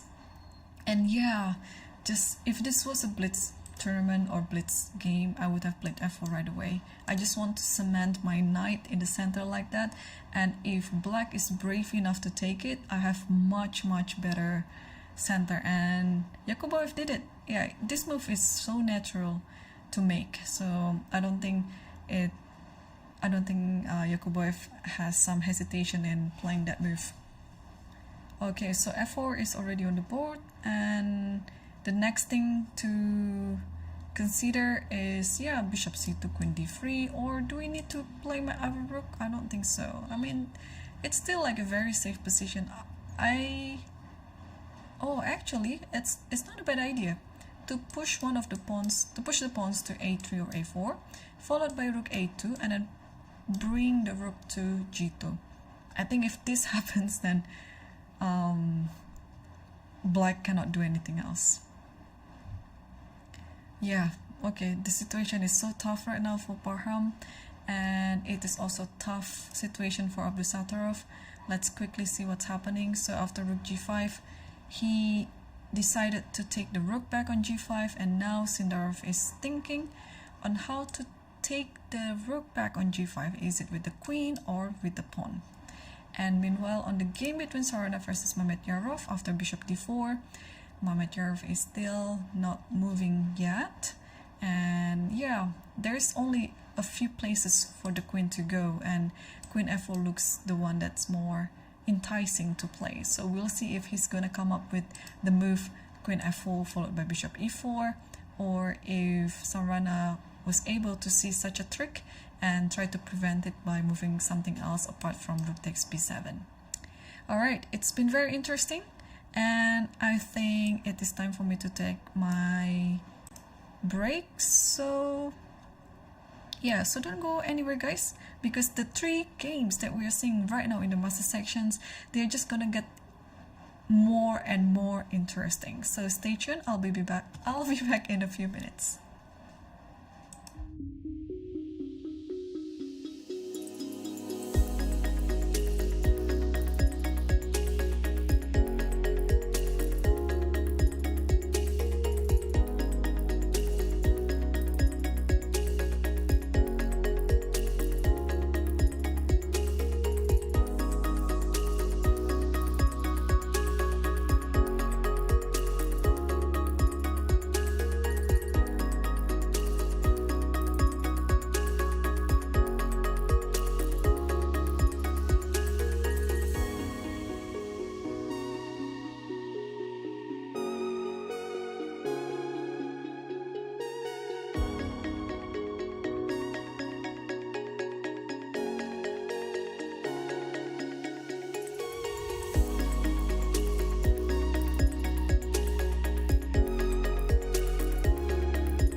Hello, welcome back everyone to the Lichess podcast commentary.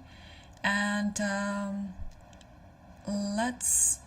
this is not the live feed that I'd like to get. Let's go to the second board between Sarada versus Mamedyarov. So, no, not Sarada, sorry, Yakuboy versus Norderbeck. And there you go, we have the right game and the live feed, which I guess is gonna finish anytime soon, probably in the next half an hour. So we saw the position after bishop d6 and f4, where Yakuboev just managed to keep everything under control in the center.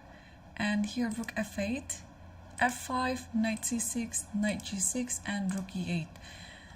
Okay, are we thinking about sacrificing something here? Because I'm feeling it. Like, for example, okay, it's still like a rough idea, but if I do this and f6 with the idea of f7, and let's say you play bishop e6, which I can use the time to play queen c1 so that I can take this and then attacking for the checkmate. Just one thing of many that I can get on top of my head here.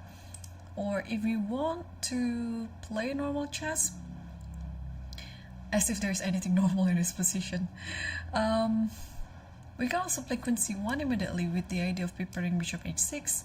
So yeah, how black is going to stop everything? Yeah, I don't think we have to sacrifice immediately. I think we can totally prepare for it. And yeah, like bishop h6, how to stop it? Because the king cannot go back to h7. There is always like this trick with f6, opening up the file or the diagonal for the bishop on d3. Or maybe here is queen a3, trying to exchange, because this is the basic thing in the chess. When you are getting attacked, you would like to exchange materials as much as you can, especially the queens. Okay, so apart from those two, what else can we see in this position?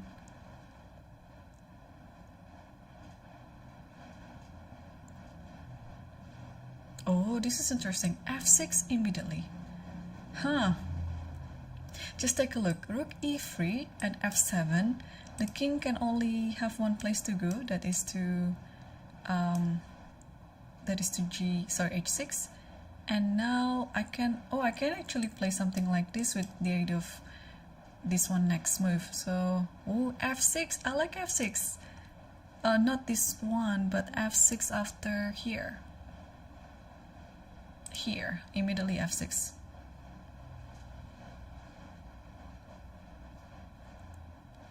Immediately f6. Because if you take this one, then I'll take this one.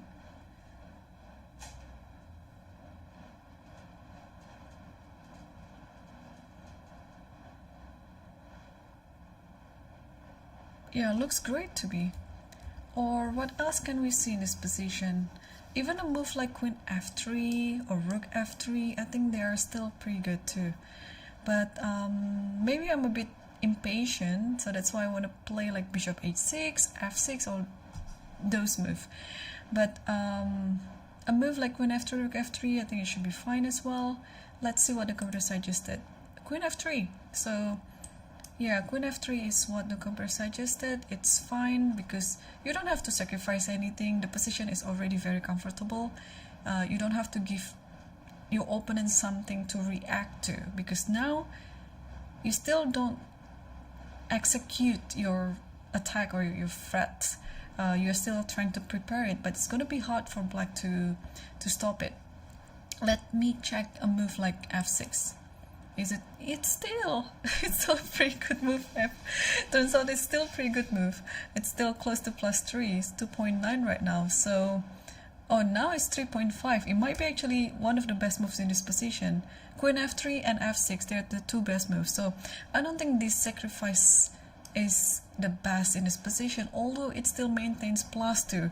So you can, from this evaluation, you can actually tell like how good the position that Yakuboev has in this position, in this moment, because whatever he does in this position, anything looks good and anything it's winning.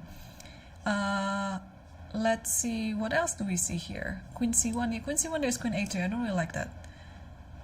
Or bishop a3, yeah, and only maintains like +0.5, 0.4 position. So you're gonna lose most of your advantage by playing that move. If rook f3, just want to check, it's still pretty good. It's 1.5. Okay, and the current position is almost 0.4. It's not 0.4, +4 position for Yakuboev.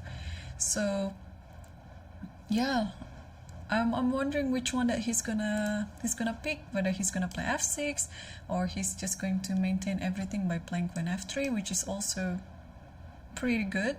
The thing with queen f3 that I like is it ties down the queen. It cannot go anywhere because the queen is attacking d5.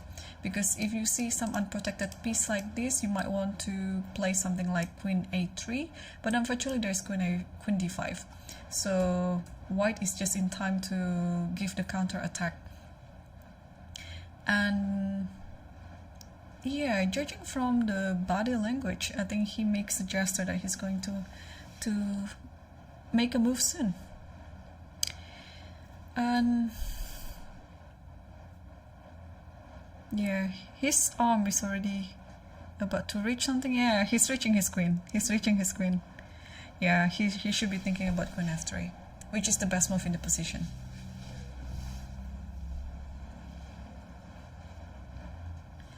Okay, I think since everything is looking good for Yakuboev in this position, and yeah, and Parham might be suffering his second loss, because in the first round he lost to Abdusattorov, and now, wow, if Yakuboev wins this one, because Yang already lost, Yang already draw, so Yakuboev might be the sole leader after the fourth round, because it looks like the game between Sindar versus Abdusattorov in this position,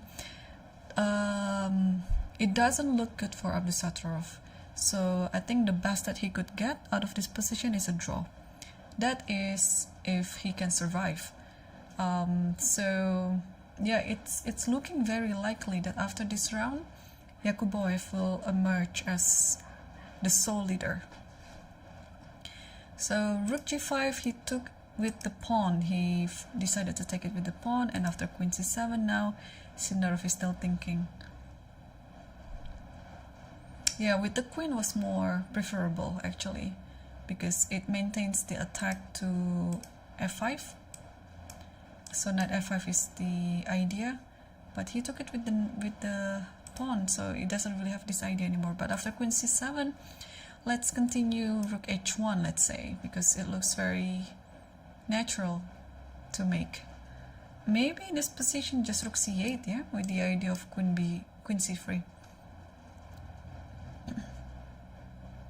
Yeah, just rook here, and maybe king moves back to g8, and probably queen goes to, okay, let's say king b2, king g8. Yeah, the queen is going to forever attacking c2 pawn, so that one of the pieces that white has, it is stuck guarding the pawn.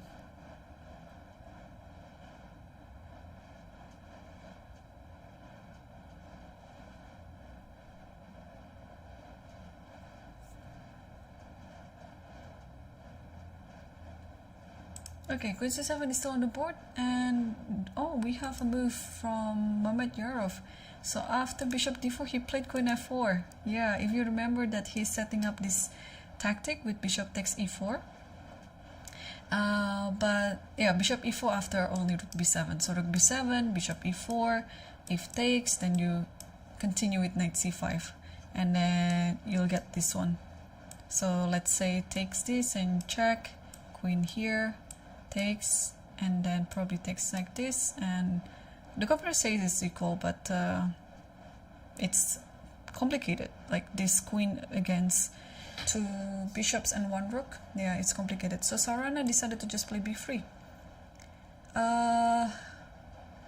Does b3 make any difference?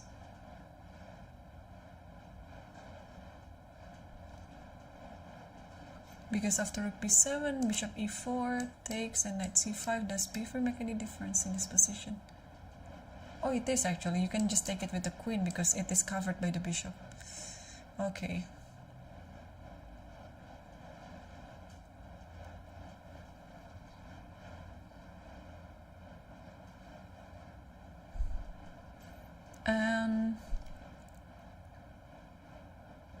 And Yakubayev already made a move. What did he do? Yeah, he played queen f3.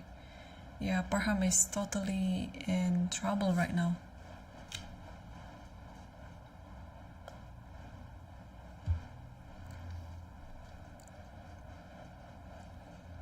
But Yakubayev has only 14 minutes on the clock.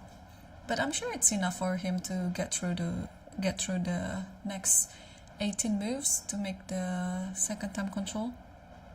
Because the position is gonna be played out by itself.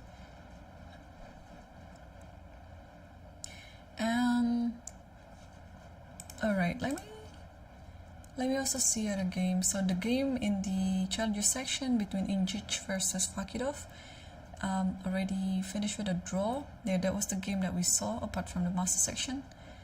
What about other games? They're still looking pretty much equal.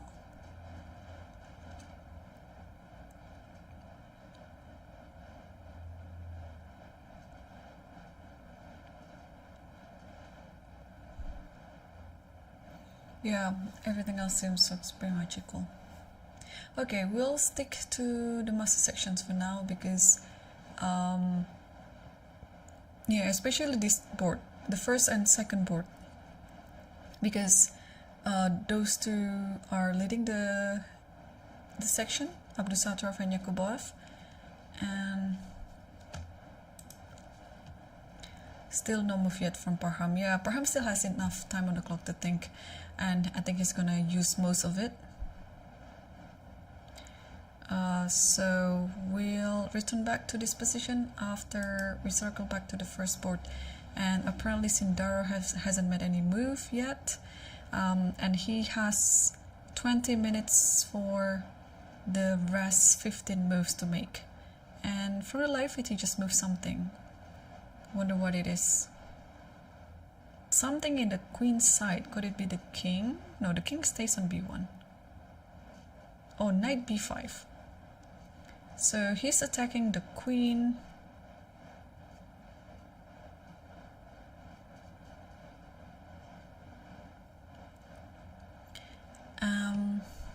Where does the queen go? So probably c5 is looking very natural to make, like queen c5 here. And what else? Probably rook h1, but after rook c8, yeah, I'm not too sure. Or also in this position you can play f4, but I think queen c5 is almost forced anyway. Yeah, he did. Abdusattorov just played queen c5. So, and Sindarov just took on a5. So he is trying to approach this position with a practical continuation, that he just wants to get as many pawns as possible in the process. So what's happening after queen takes g5? Isn't this making everything all right for Abdusattorov? maybe queen c7 attacking the other pawn. So it might be just a pawn race in the end between the pawn on the queen side versus the pawn on the king side. So okay, queen takes a5 is already on the board. Or if you're worried about this, black can also play rook c8 first, protecting this, but that means it gives the time for the queen to come back here.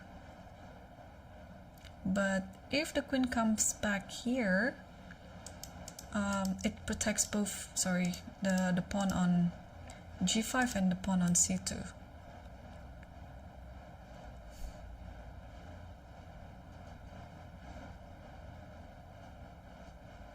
Yeah, probably the best move in this position is just to take g5 pawn. What does the computer suggest? Rook c8. And it's still actually quite winning for Sindarov, apparently. So after queen g5, yeah, queen c7 is the move. So you're just gonna get this pawn and then slowly promote this pawn to a8. So queen g5, although it looks tempting, but apparently that's not the best move. Yeah, rook c8 is what happened on the board. And now queen has to come back to d2 for sure. I think Sindarov will play this move instantly.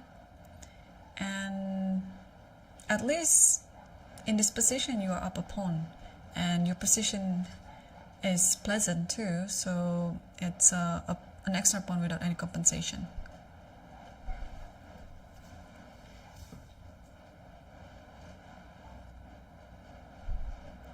Okay, things are looking good for Sindarov. And what about Serrano versus Mamedyarov in this position? Oof.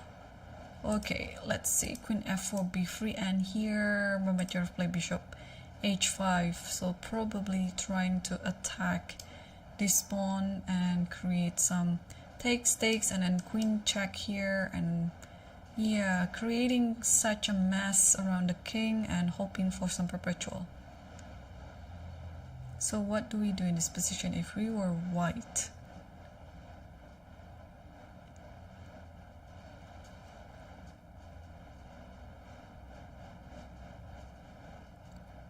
The good thing is Serrano still has more time on the clock, so he can calculate everything carefully.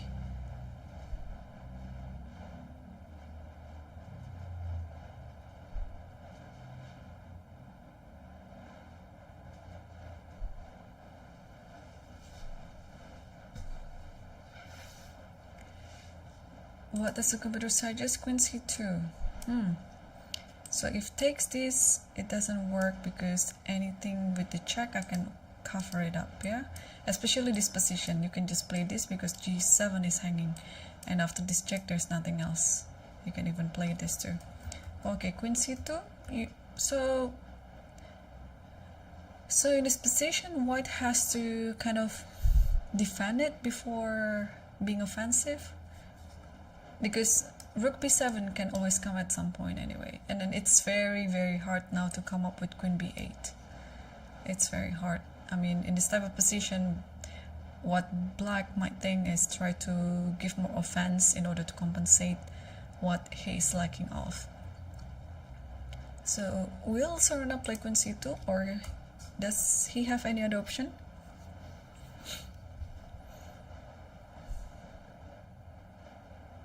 Because if takes this, I think it's bishop f3. Yeah, bishop f3 is always there.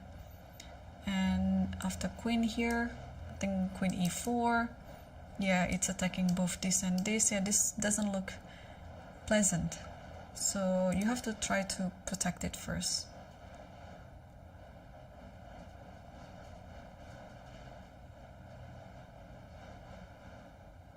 And there's also some updates on the game between Yakuboy versus Parham.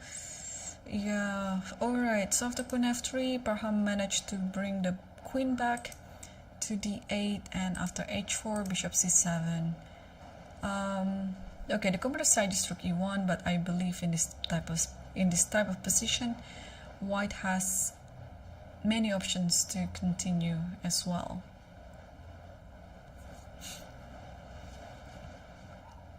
But I would say Yakuboy will have to play a bit quicker. because he has only 13 minutes left on the clock and he still has to make 17 moves.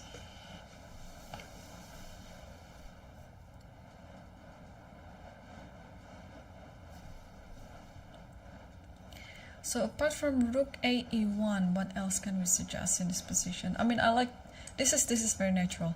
You like to get all your pieces into the attack, and the only piece left that is not attacking is the rook on a1. So the decision to make rook a e1 is going to be quite natural. But it would be a different story if white is thinking of more offensive approach. Because what do we do after rook here and then queen d6, let's say?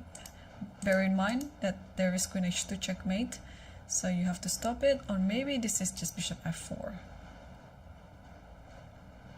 Yeah, and then maybe you just win on the spot.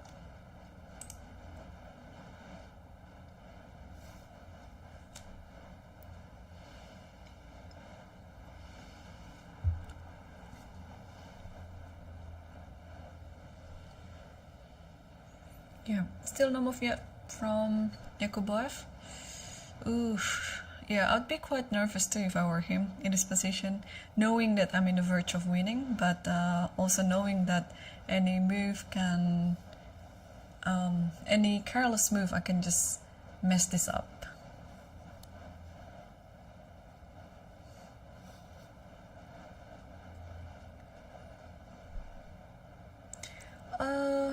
No move yet from Sarana, and Abdusattorov is still pausing. What is going on? Knight a7, queen c5. So, okay, so after rook c8, queen d2 was played. And after knight f4, yeah, I was thinking of this move, but I thought after rook h1, and then you can simply take here. Maybe I was wrong. Like rook h1, let's say you have to go king g8, I guess. I mean, where's the draw if I just take this? Check and here. The knight is holding everything, or maybe it's gonna be a bit messy, yeah? Because there is this idea. Queen here, and then this one is hanging, and then I don't think you can save it. Interesting though. Okay, so after knight f4, Sindarov played knight a7, so if queen takes, you take the other knight. And then, yeah, this king will be quite alone there on h7, and something along the h-file will come. So rook c7 is on the board. And also knight a7 potentially can be just a repetition that Sindarov is doing in order to gain more time, because he can totally come back with knight b5, and after this then he will think of over rook h1, because in this position, if after knight a7 queen takes, then only white is going to win this position, because this one is hanging, and after this, let's say, can play rook h1, for example, or even e5. Yeah, e5 looks also pretty good, maybe. Anyway, yeah, after rook c7, still there's no move yet from Sindarov, but I assume he's gonna come back to b5 and then think. To be honest, hang on, knight here, let's say here.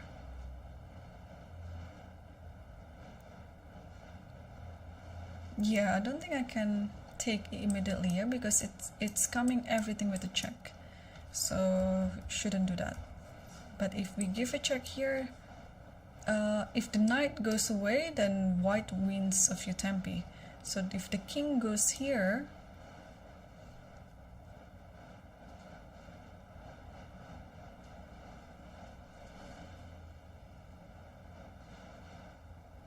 the queen has to come here maybe, and then knight h5 again, and f4, and then f5. Maybe this is it.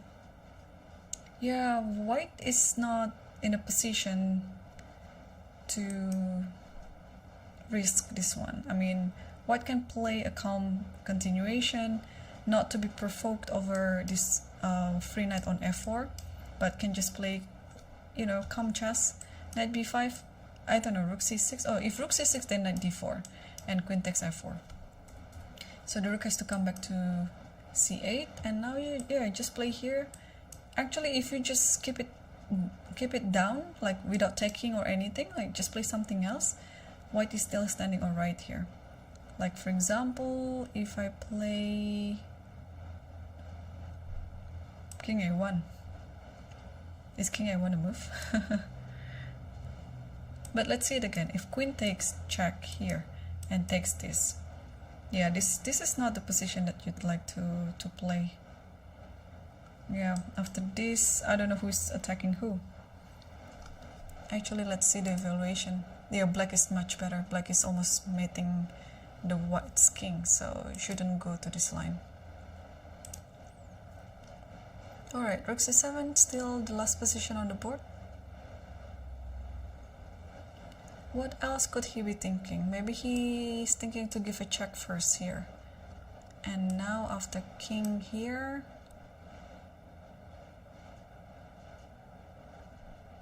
yeah, you still cannot take this.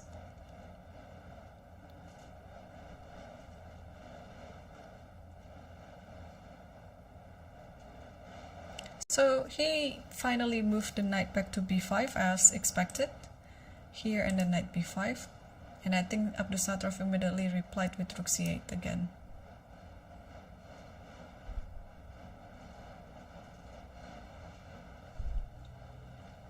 And now we might actually see rook h1. Or if Sukandar comes up with a different move. Yeah, time is ticking down. It looks like everything is under control, but he still has to make another 10 moves to the time control. Although the position is not that complicated, but still you have to be aware.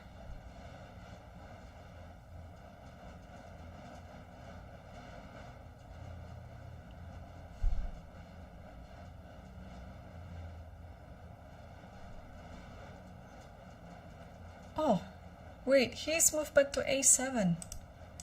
That's unexpected. No, I don't think he's gonna repeat and make a draw. And he's reaching his rook actually, so that's good. Probably rook h1 now and then followed by knight b5 again.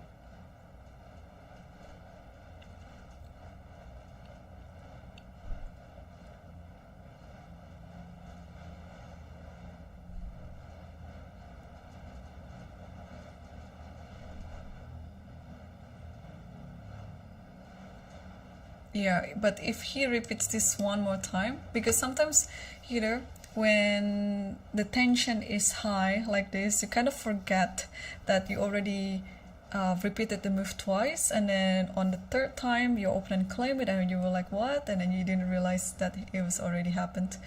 So yeah, it's very important to keep on track on how many moves that you've repeated. But he cannot play knight b5 again now. So he has to come up with something else.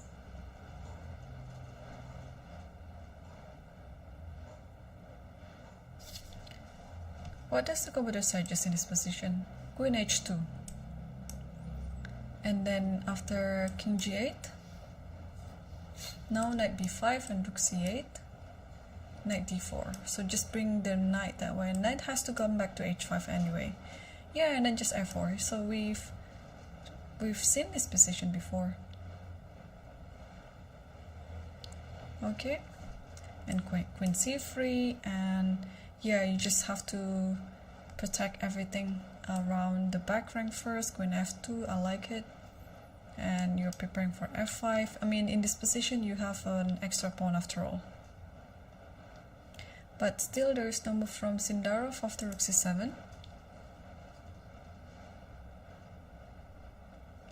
And what about Yakuboev versus Parham? What did he do? King h1. Okay. I believe he's still going to be like +4 in this position. Or no, +3. Okay, good enough. But king h1 is kind of like a wasting tempo. What is he trying to do? Yeah, he's playing it a bit too safe. Maybe he's planning to play bishop g1 and covers everything, that there's no more attack that black can play, and then after everything is covered, then he can focus on attacking by pushing one of the pawns. Yeah, I think this is actually what he is intending to do. King h1 followed by bishop g1 and probably rook e1 in the future, because this bishop cannot really move. d5 is hanging, but how else black will connect the rook apart from that idea? Maybe b6, but this might be a bit too slow. Yeah, b6, bishop e7. Yeah, let's say it's b6 and then bishop here, or even now computer suggested to just play g5. Yeah, it's a pretty tough moment for Parham now. But well, Yakubayev still, no, Yakubayev has to play faster. He only has 6 minutes on the clock, and this is only move 24, so he has to make another 16. And Sarana versus Mamedyarov has been simplified apparently. Wait, what is going on? Rook takes b7? What happened after bishop takes f3? And he did it. I mean, Mamedyarov already did it. And this is now just back to equal again. What Sarana might have missed then? Or maybe, of course he saw this idea, right?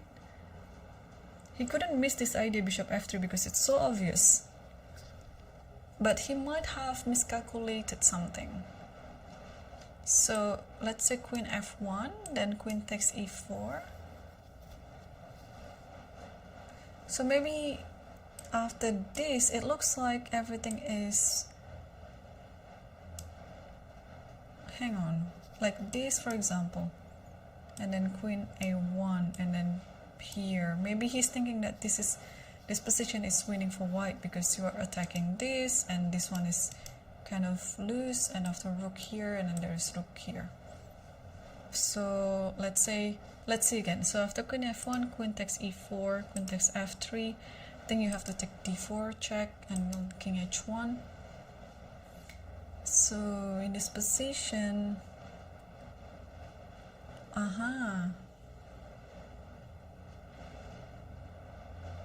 yeah, this one is under attack.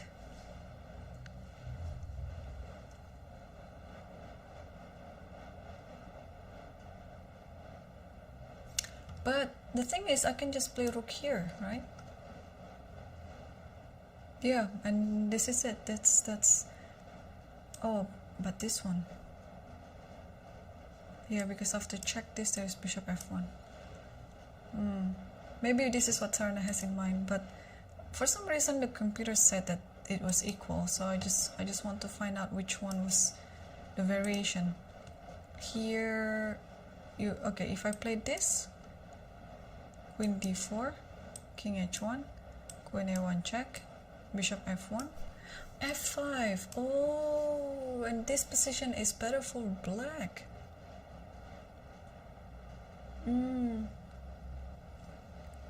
So anything like this, it's not really okay. I cannot take this here because this is hanging. Okay, so if rook d7, yeah, f5 was simple. Yeah, you protect the f7 pawn, and also you're protecting the rook from behind. So knight c5, yeah, this position now I can understand that this is better for black. Yeah, f5, I missed f5.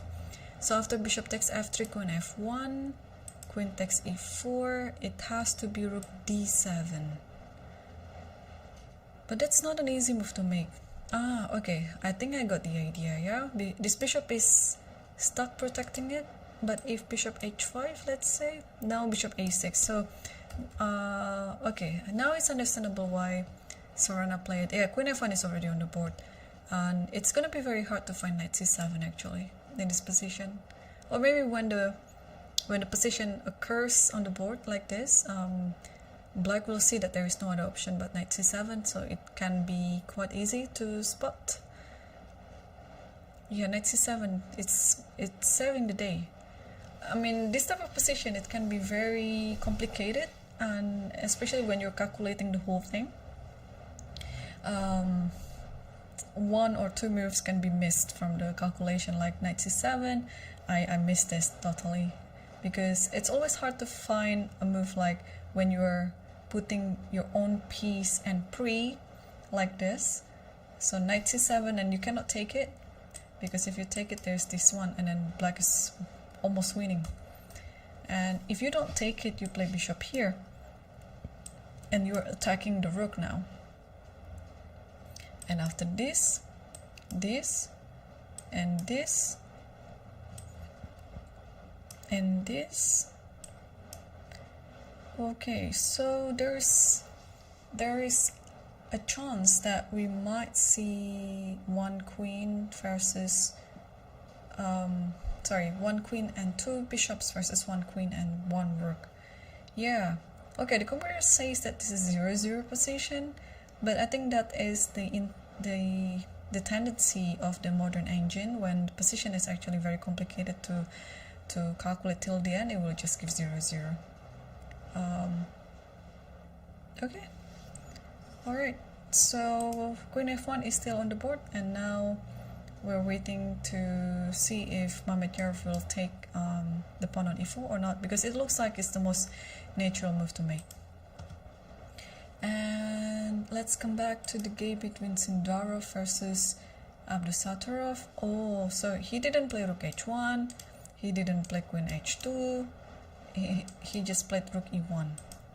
But what is the idea of rook e1? I mean, why rook e1, yeah? Okay, so he might want to attack the back rank. I think that's it. By playing e5 and then queen d8, something like that. I mean, with a check, of course, not immediately.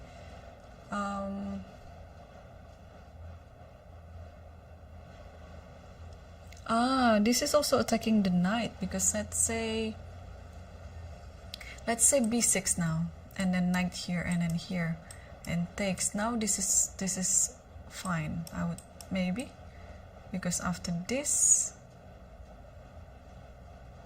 yeah, since the queen is here, maybe now it is this one, or is it? Because there is rook c2.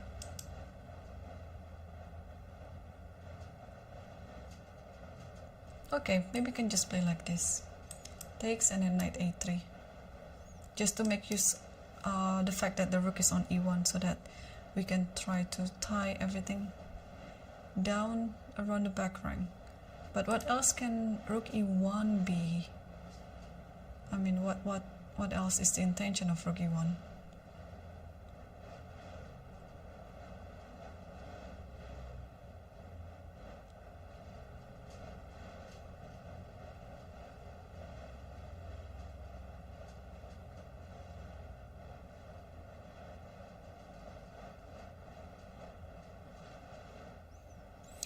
Yeah, hard to guess.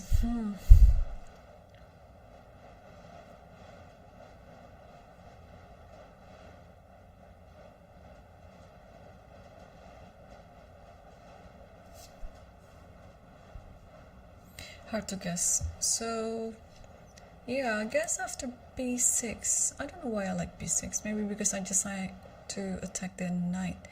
But maybe safer move would be just knight h5, although after knight h5, we'll give time for black to play knight here, here, and then... Okay, maybe not pushing pawn, because pushing pawn would be... Actually, it would be fine. It's fine, because this one is hanging, so it's fine. I thought it would be like this, but since the rook is on e1, it should be fine. After this, though... After this, there is this check, and after this, there is this one. Yeah, black should be losing. So rook e1, Abdusattorov is still thinking.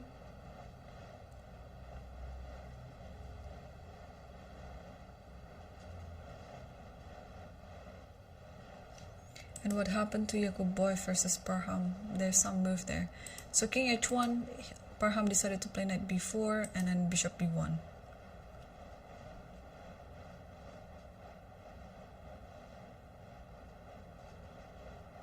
Yeah, this is inviting a3 to happen, followed by bishop a2, maybe attacking d5.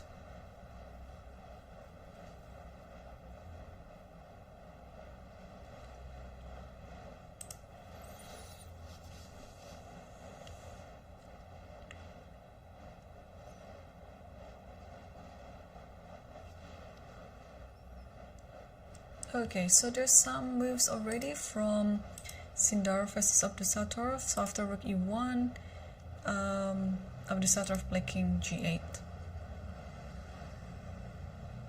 I guess it's time to bring the knight back to b5. Wait, king g8. Ah. Wait, after knight b5, what's gonna happen after this?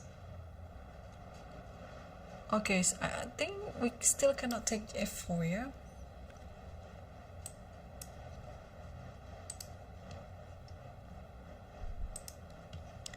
Because after this takes here, I think we see the move like queen here, but it's gonna be quite risky after this and this. Like b5 maybe, and then b4, rook c3, something like that. So maybe shouldn't take any risk, but what can we do? Maybe knight d4, but this knight still is going to be hanging on d4. What does the computer suggest? e5 immediately. Wow. And after takes, b4. Or maybe this is the intention of rook e1 after all, to open up the center like that. Queen c4, and rook takes e5. And after knight e6, king b2. Wow. Interestingly enough, this position is safe for the king, thanks to the knight on b5. Okay, we might actually see this position on the board.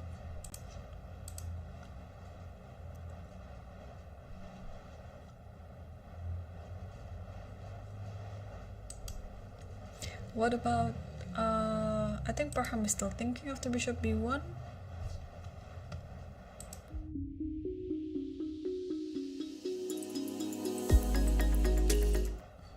Sorry for that. It was misclick on my behalf.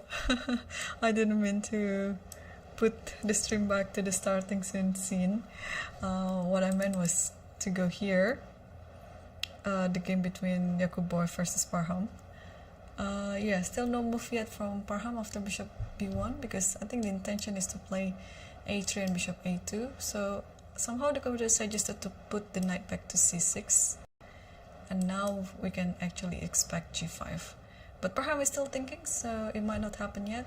Well, in the game between Sarona versus Mamedyarov, there's already some moves, and we actually analyzed the right position here. That after queen f1, Mamedyarov took the pawn on e4, followed by rook d7, and knight c7 is on the board. Yeah, you can actually count on Mamedyarov in finding moves like this, because this is totally up on his isle. Like what I expected, this might be missed in Sarona's calculation, this move knight c7. And I think we can actually tell by how much time he's gonna make until the next move. If this is still within his calculation, then he will not take so much time to think and play the next move. But if this move actually surprises him, then he will take longer time. Okay. Nordirbak. Sindar versus Nordirbak. Still no move yet after king g8. What's wrong with the camera? I have no idea.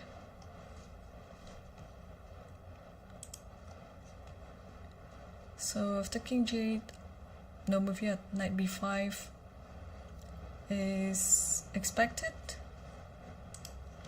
Let's go to Sarona versus Sarona Mamedyarov. We still have this on the board, and Yakubov Maksudlu. Okay, apparently all the cameras are off. Let's switch back to my camera then. And what do we see here after knight b4, bishop b1? Yeah, Parham decided to try to develop the bishop on c8 by playing b6, but now it's time for the offense, and Yakubov decided to play g5. Bishop a6 is on the board, and apparently you don't have to worry about this. And then yeah, keep going with f6. I've been wanting to see f6 on this game since a few moves ago. Please make it now. Like, it would be nice to see like things like this. Takes, check, here. How do we win immediately this position?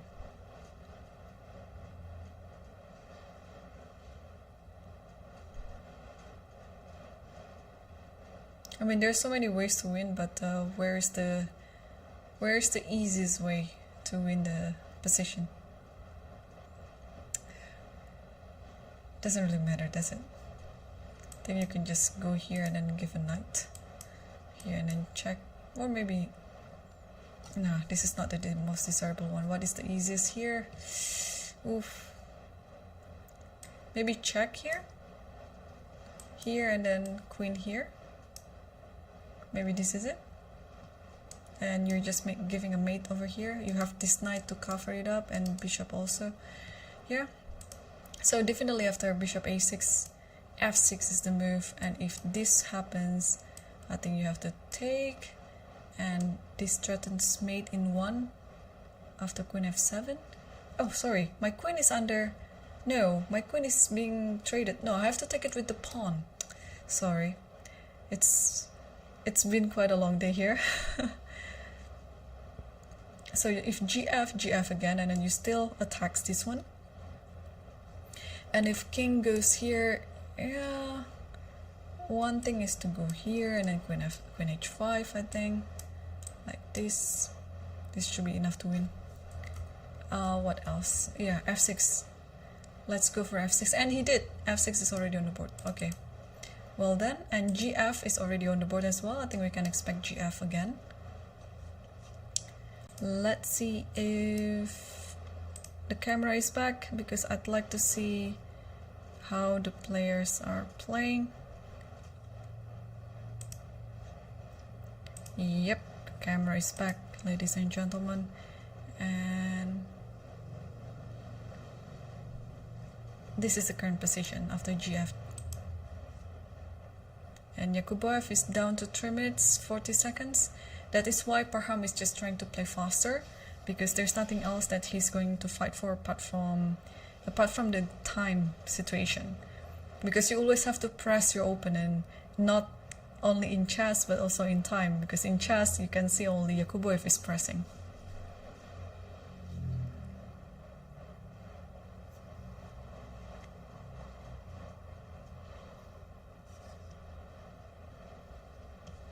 And Parham just did something and he took. Okay, gf, and bishop takes f1. Okay, is this or is this? I don't know which one to pick first. Or even, is this the move? Or even, is this the move? Which one? Which one are we going to pick here? There's so many moves that it's very possible. Okay, let's see the most direct approach with f7, and the king can only go to g7 or h7, but I think g7 is a better move. And then what's next? Oh, also by playing f7, be ready with this knight, yeah, because this holds this one.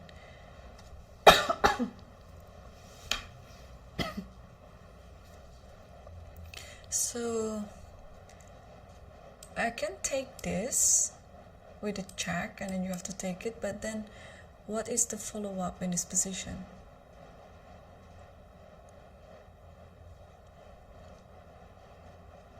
He did it, he played f7. So if this one... Also another thing is to play this takes, and then bishop, and then queen here. And then there's no stopping queen h6. So f7, king g7 already played.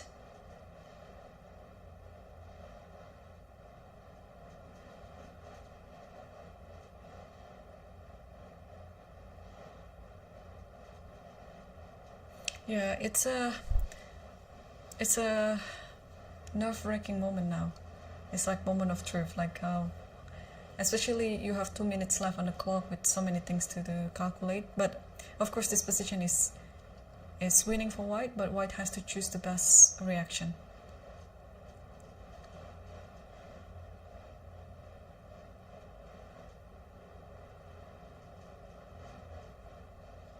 Still no move yet from Yakuboev. What else apart from taking and playing f8?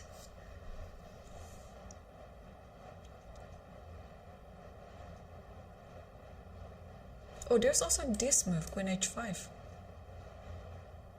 Because if you take this, then promote, and then takes, and if you take this, then it's a checkmate over here. But if you take it with the king, then there should be something that's losing on the way. Like, okay, just here, and then takes this, for example.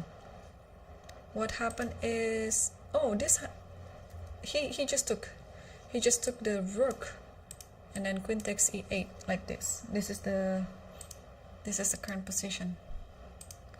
So how do we continue this position?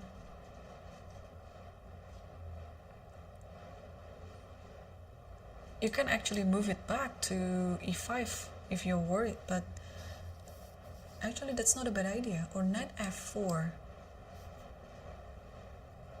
Yeah, or knight f4, or what else? Queen g4? Is queen g4 a move? Takes. There should be some mate along the way. Let's do this check maybe. If king goes here, it's mate here. If king goes here, yeah, there should be some mate. I don't know where. Maybe check here. Yeah, it's a mate. It's a mate. Okay, because if you go here, then check here, and then checkmate. And if you go to the other side, then it's also going to be a checkmate like this. So queen g4 is a move, and the bishop cannot be taken on e3 because of the discovery. But here, Yakuboev played knight f4. It's more primitive, but I think it's also a pretty good move to win the position. Yeah, because anything can be played here. Queen g4 is there. Knight h5 is also there. Like how will black defend this position? How much winning is white? +5. It's +5.4.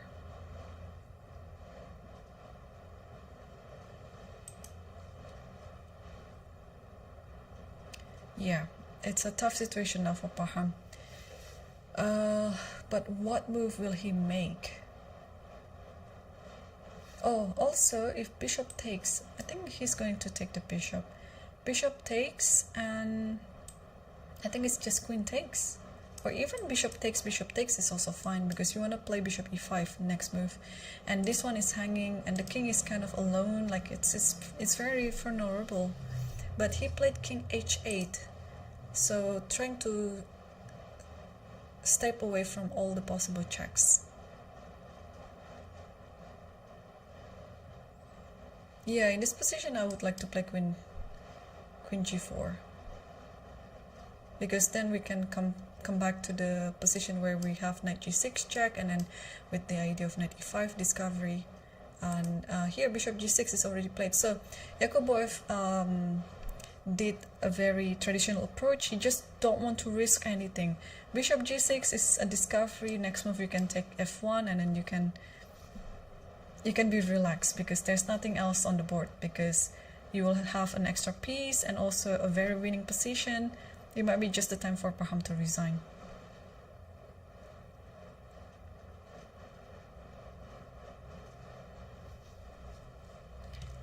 So bishop g6, what else can black do in this position? Let's say queen e7, trying to get this. But even after you capture this pawn, that's pretty much it. Yeah, you don't have anything else like this. You can play knight h3 even. Yeah, and then you're still up a piece here. But this is still the current position right now.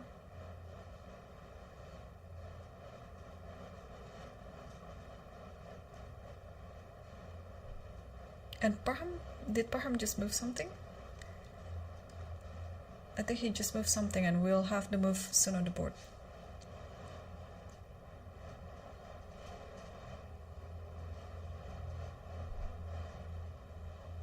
Yeah, what is his move? I'm just wondering. Oh, he played queen e7. So actually he played queen e7, but instead of taking f1, Yakuboev played queen h5, trying to keep threatening a mate on h6.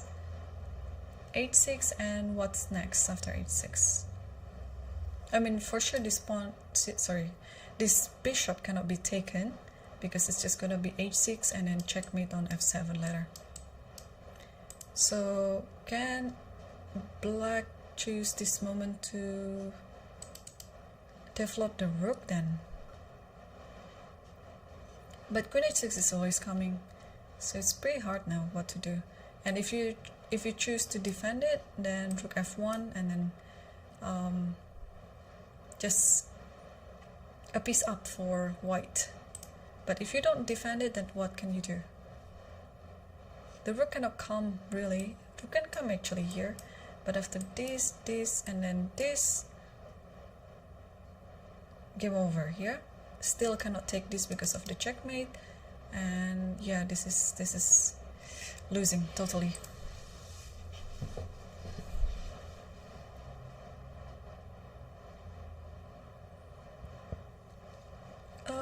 Perhaps just did something. What did he do? King g7. King g7, and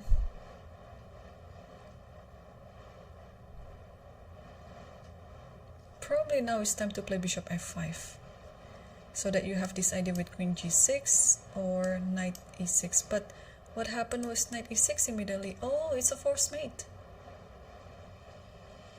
So if queen takes, check here, check here, and check, and this is the mate. So if you don't take, what will you do? Yeah, of course, if king here, then it's a check. If king here, still I guess you're just gonna take this.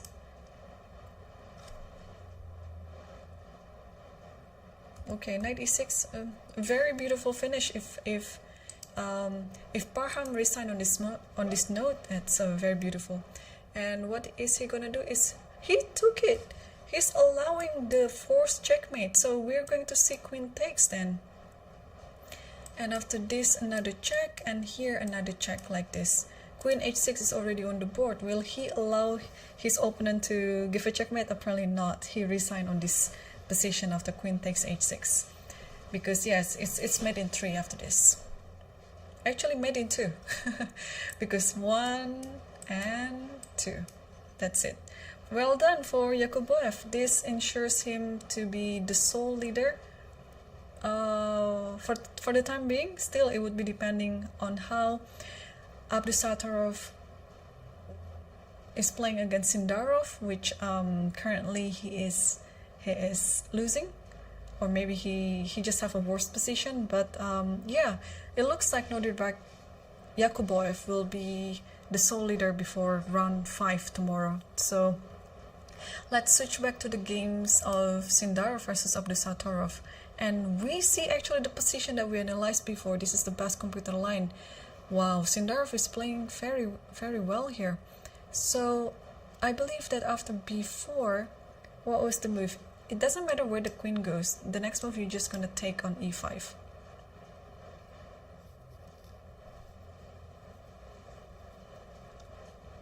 But here, the thing is, Sindarov has 2 minutes for the last 5 moves. I think it should be enough, but he still has to make all the moves a bit faster. Meanwhile, on the second board between Sorana versus Mamedyarov, we are again seeing this one. Yeah, we actually analyzed this one too. Like, there's a good chance that the position will go with queen and 2 bishops versus queen and rook. So yeah, just to show quickly what happened: rook d7, knight c7, and then bishop d3 here, takes c7 and takes this one. queen c1 here. Yeah, the position is very complicated. And after queen e3, I don't think you should exchange the queen. I think you should maintain the queen on the board. But where does the queen go? Maybe the queen has to go here, but the idea of queen e3 is the queen wants to go to e5. So if you go, oh, actually this is fine. This is fine. Like after queen here, I think I think this is the best move even. Where does the bishop go after this? Everything is protected. The bishop is covering this diagonal and this important square on d3. So maybe just bishop e5 with the idea of queen g3. Well, even though the computer says it's 0-0-0, but I would prefer to play as white in this position just because it's two bishops anyway. And queen d1 is already on the board, and now Sarana is going to move his bishop. I assume it's going to be bishop e5. I just like to move the bishop to a protected square just to avoid any sort of tactics. But apart from bishop e5, is there any other square for the bishop to go? Well, there's bishop b2, but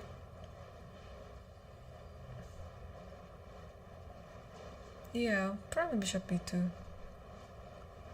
Just to maintain this diagonal intact so that the queen can attack it like that and then try to provoke any of the pawns around the king to move, because whenever there's something that's moving, it creates some concession to black's king.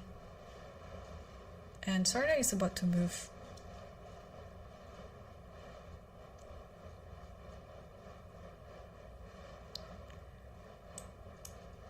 Yeah, he moved it to e5.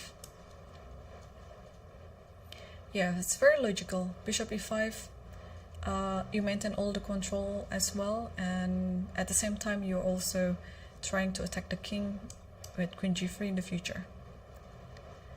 Okay, so it looks like yeah, it's 0-0 position, but Sarana still has some chances.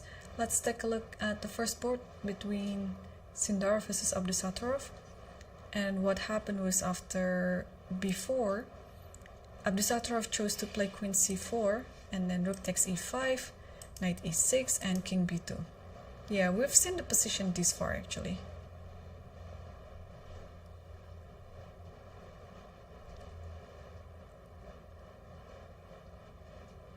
So 3 more moves to go for Sukandar until the time control, and still 4 moves for Abdusattorov.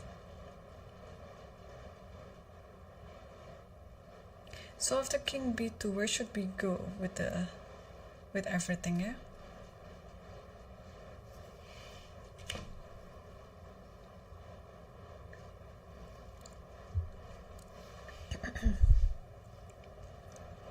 What is the idea of white in the coming moves? Probably trying to make f4, f5 work, but so far it doesn't work because f4 is undermined. What else? It would be a dream, I think, if white is able to trade the queen, because in the endgame it would be easier. So also maybe like rook d5, rook d7, this might be also an idea that white can do. Yeah, it's hard how to deal in this position, like king b2, and what to do as black, yeah?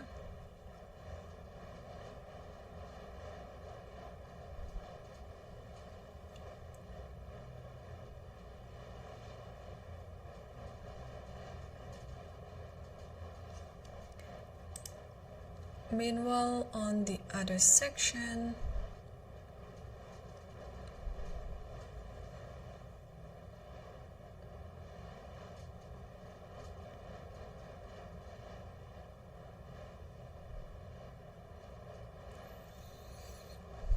yeah, there are some draws in the challenger, two draws so far, and then the other 3 are pretty much in the equal position.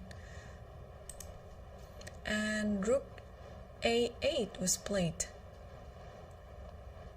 so directly attacking a4. Are we afraid of this idea, or what should we do? Do we just push a5? Although it means the queen, although it means the knight is stuck over there because the rook has to also keep guarding it. But do we? I don't think we have to give it up. Or another way is to play rook e4. Try to get the queen out of there. And where does the queen go after this? Let's say queen c6.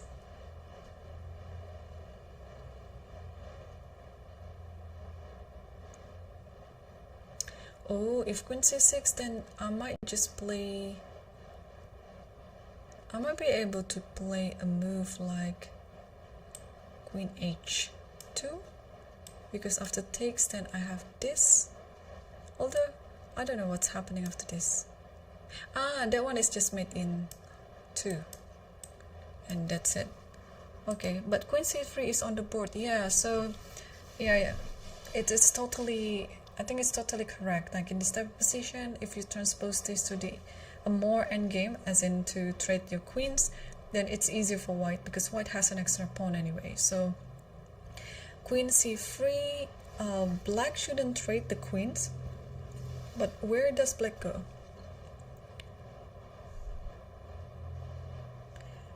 Let's say, okay, there's only a few places, so maybe queen h4 is the move, or queen f4. Queen f4, yeah?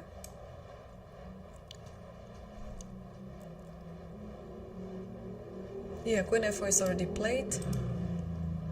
And how to continue this?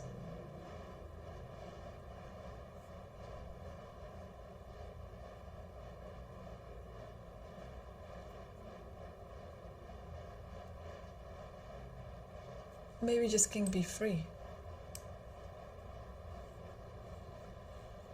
But okay, I'm not really afraid of this. I can just take this, yeah? And after this, I don't know. I can actually take and take this. I think white is still better anyway. Or even after this, and this. Yeah. But queen f4 is on the board, and what? Yeah, a5. a5 is already on the board as well. Oh, yeah, I played king b3, but a5 is safe, yeah? And if this happens, I guess we'll see similar position after this. Okay. How to continue this position as black? If you cannot take g5, what else can you do? Maybe the rook is no longer needed there on a8 because its sole purpose is just to attack the pawn on a4, but now the pawn is no longer under attack. So maybe now move it back to the center by playing rook d8.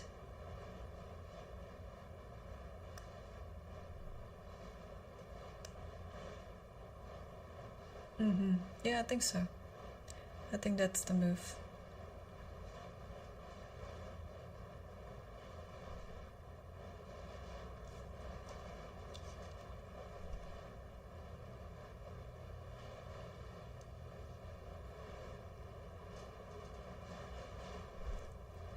Abdusattorov is still thinking, and let's quickly take a look what happens in the game between Sarana versus Mamedyarov.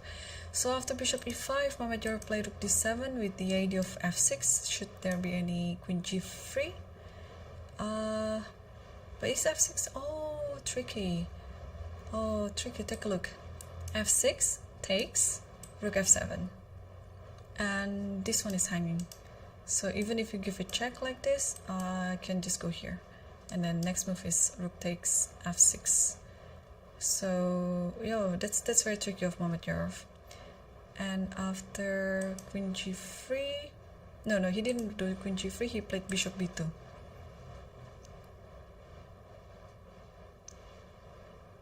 So Sarana's intention is to play queen e5 now to force f6, and then you can take e6, something like that.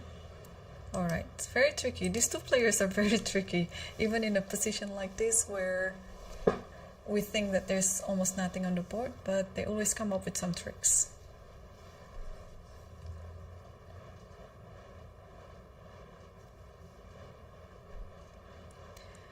Alright, Mamedyarov is in time trouble now. He has 90 seconds for the last 3 moves. And the position is easier to play as white.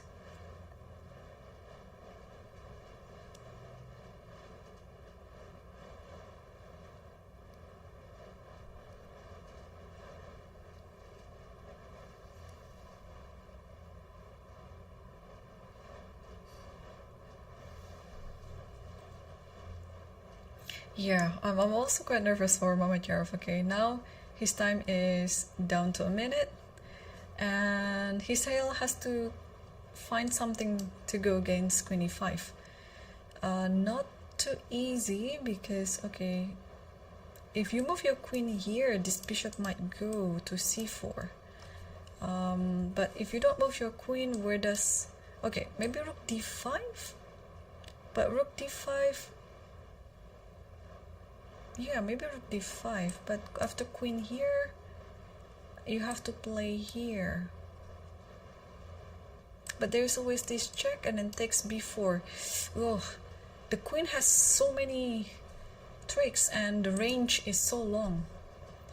Okay, yeah, for sure black shouldn't lose this pawn. So what did Mamedyarov do? He played queen d6. So he's trying to stop it like that. But doesn't it mean that white can just offer this trade then? Or maybe it should be, maybe the queen should be maintained.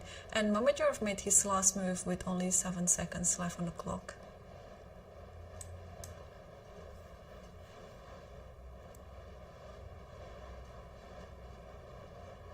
But okay, I guess this is the time for the bishop to go, since it is no longer pinned. And oh, Sarana played bishop c4. Okay, yeah, so we think alike now. Yeah, bishop c4, just to get active play with the bishop, and it is well protected with the pawn, so that the king, whenever there's a check, the king can move to h2, and whenever there's a check on d6, the bishop can move to e5. Queen d1 is already on the board, and I think we can see king h2 happening on the board soon, and the players will enter the second time control. So king h2 and Sarana already on the 40th move. Now Mamedyarov just need to play one last move to get an additional 30 minutes. He might actually repeat just for the sake of 40th move, and only after bishop e5 now he's gonna try to think. But he still hasn't moved yet, so this is still the current position. And he moved somewhere. Oh, queen d2. Oh, queen d2. I don't like this move.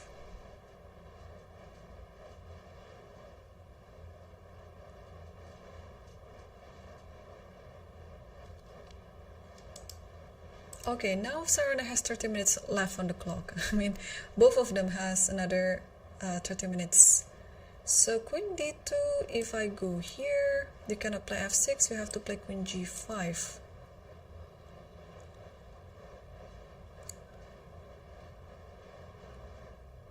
And after this check, you have this, yeah? And after this, you have this check. Yeah, it looks terrible because rook d1 is coming. Okay, so you cannot do that. Okay, so I think Mamedyarov just want to put the queen on g5, and actually, how is the position after this? I just want to see if the queens are traded, like what is... Yeah, white is better. If the queens are traded, white is better. So why did Mamedyarov offer the trade then? He has to maintain the queen on the board, but it's hard. In this position, it's pretty hard. Okay, queen d2 is apparently the best move because this attack with the bishop is very dangerous, so you have to neutralize it. Queen d2, the computer suggested, okay, let's say queen... if queen e5, there is queen d6 as well. So eventually you will get everything traded then, like this, and hoping that you can survive in this position. It's gonna be quite a long game, I believe, this type of endgame. Alright, well, we are still seeing the last move by black, by Mamedyarov, queen d2. Let's see and update ourselves on the first board between Sindarov versus Abdusatorov. And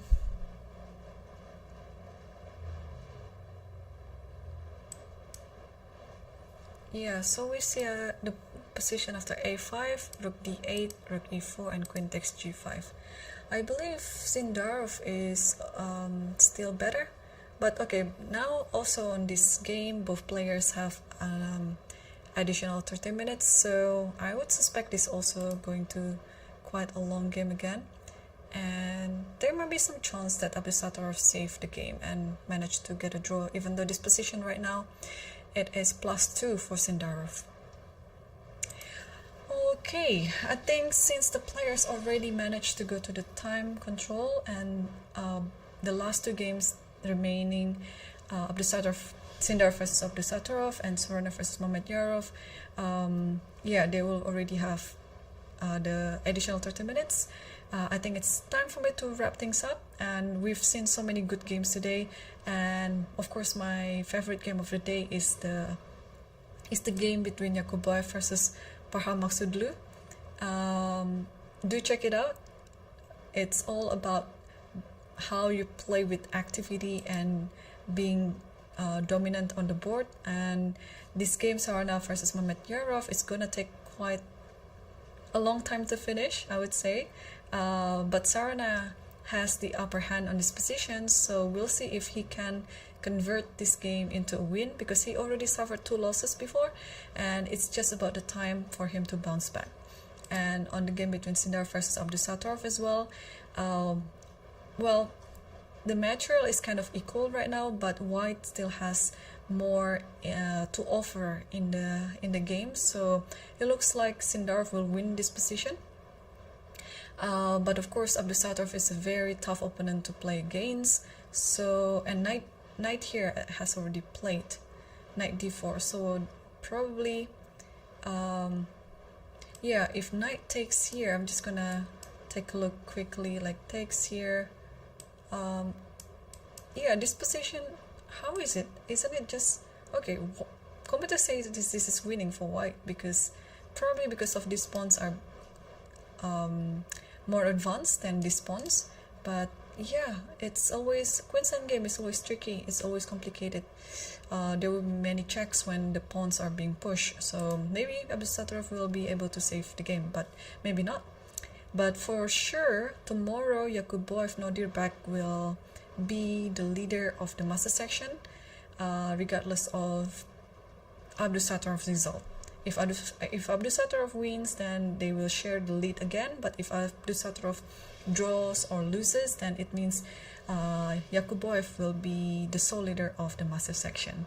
Alright, it's been great again today at the office with so many interesting games, and please do come back again tomorrow, because tomorrow we'll be playing round 5, and I think we're going to officially be on the halfway of the tournament, and the games are just getting to be exciting. So I've been your host, Irene Sukandar, and thanks again for watching, and I see you again tomorrow at the same time, same place of the Uzbekistan Chess Cup 2024.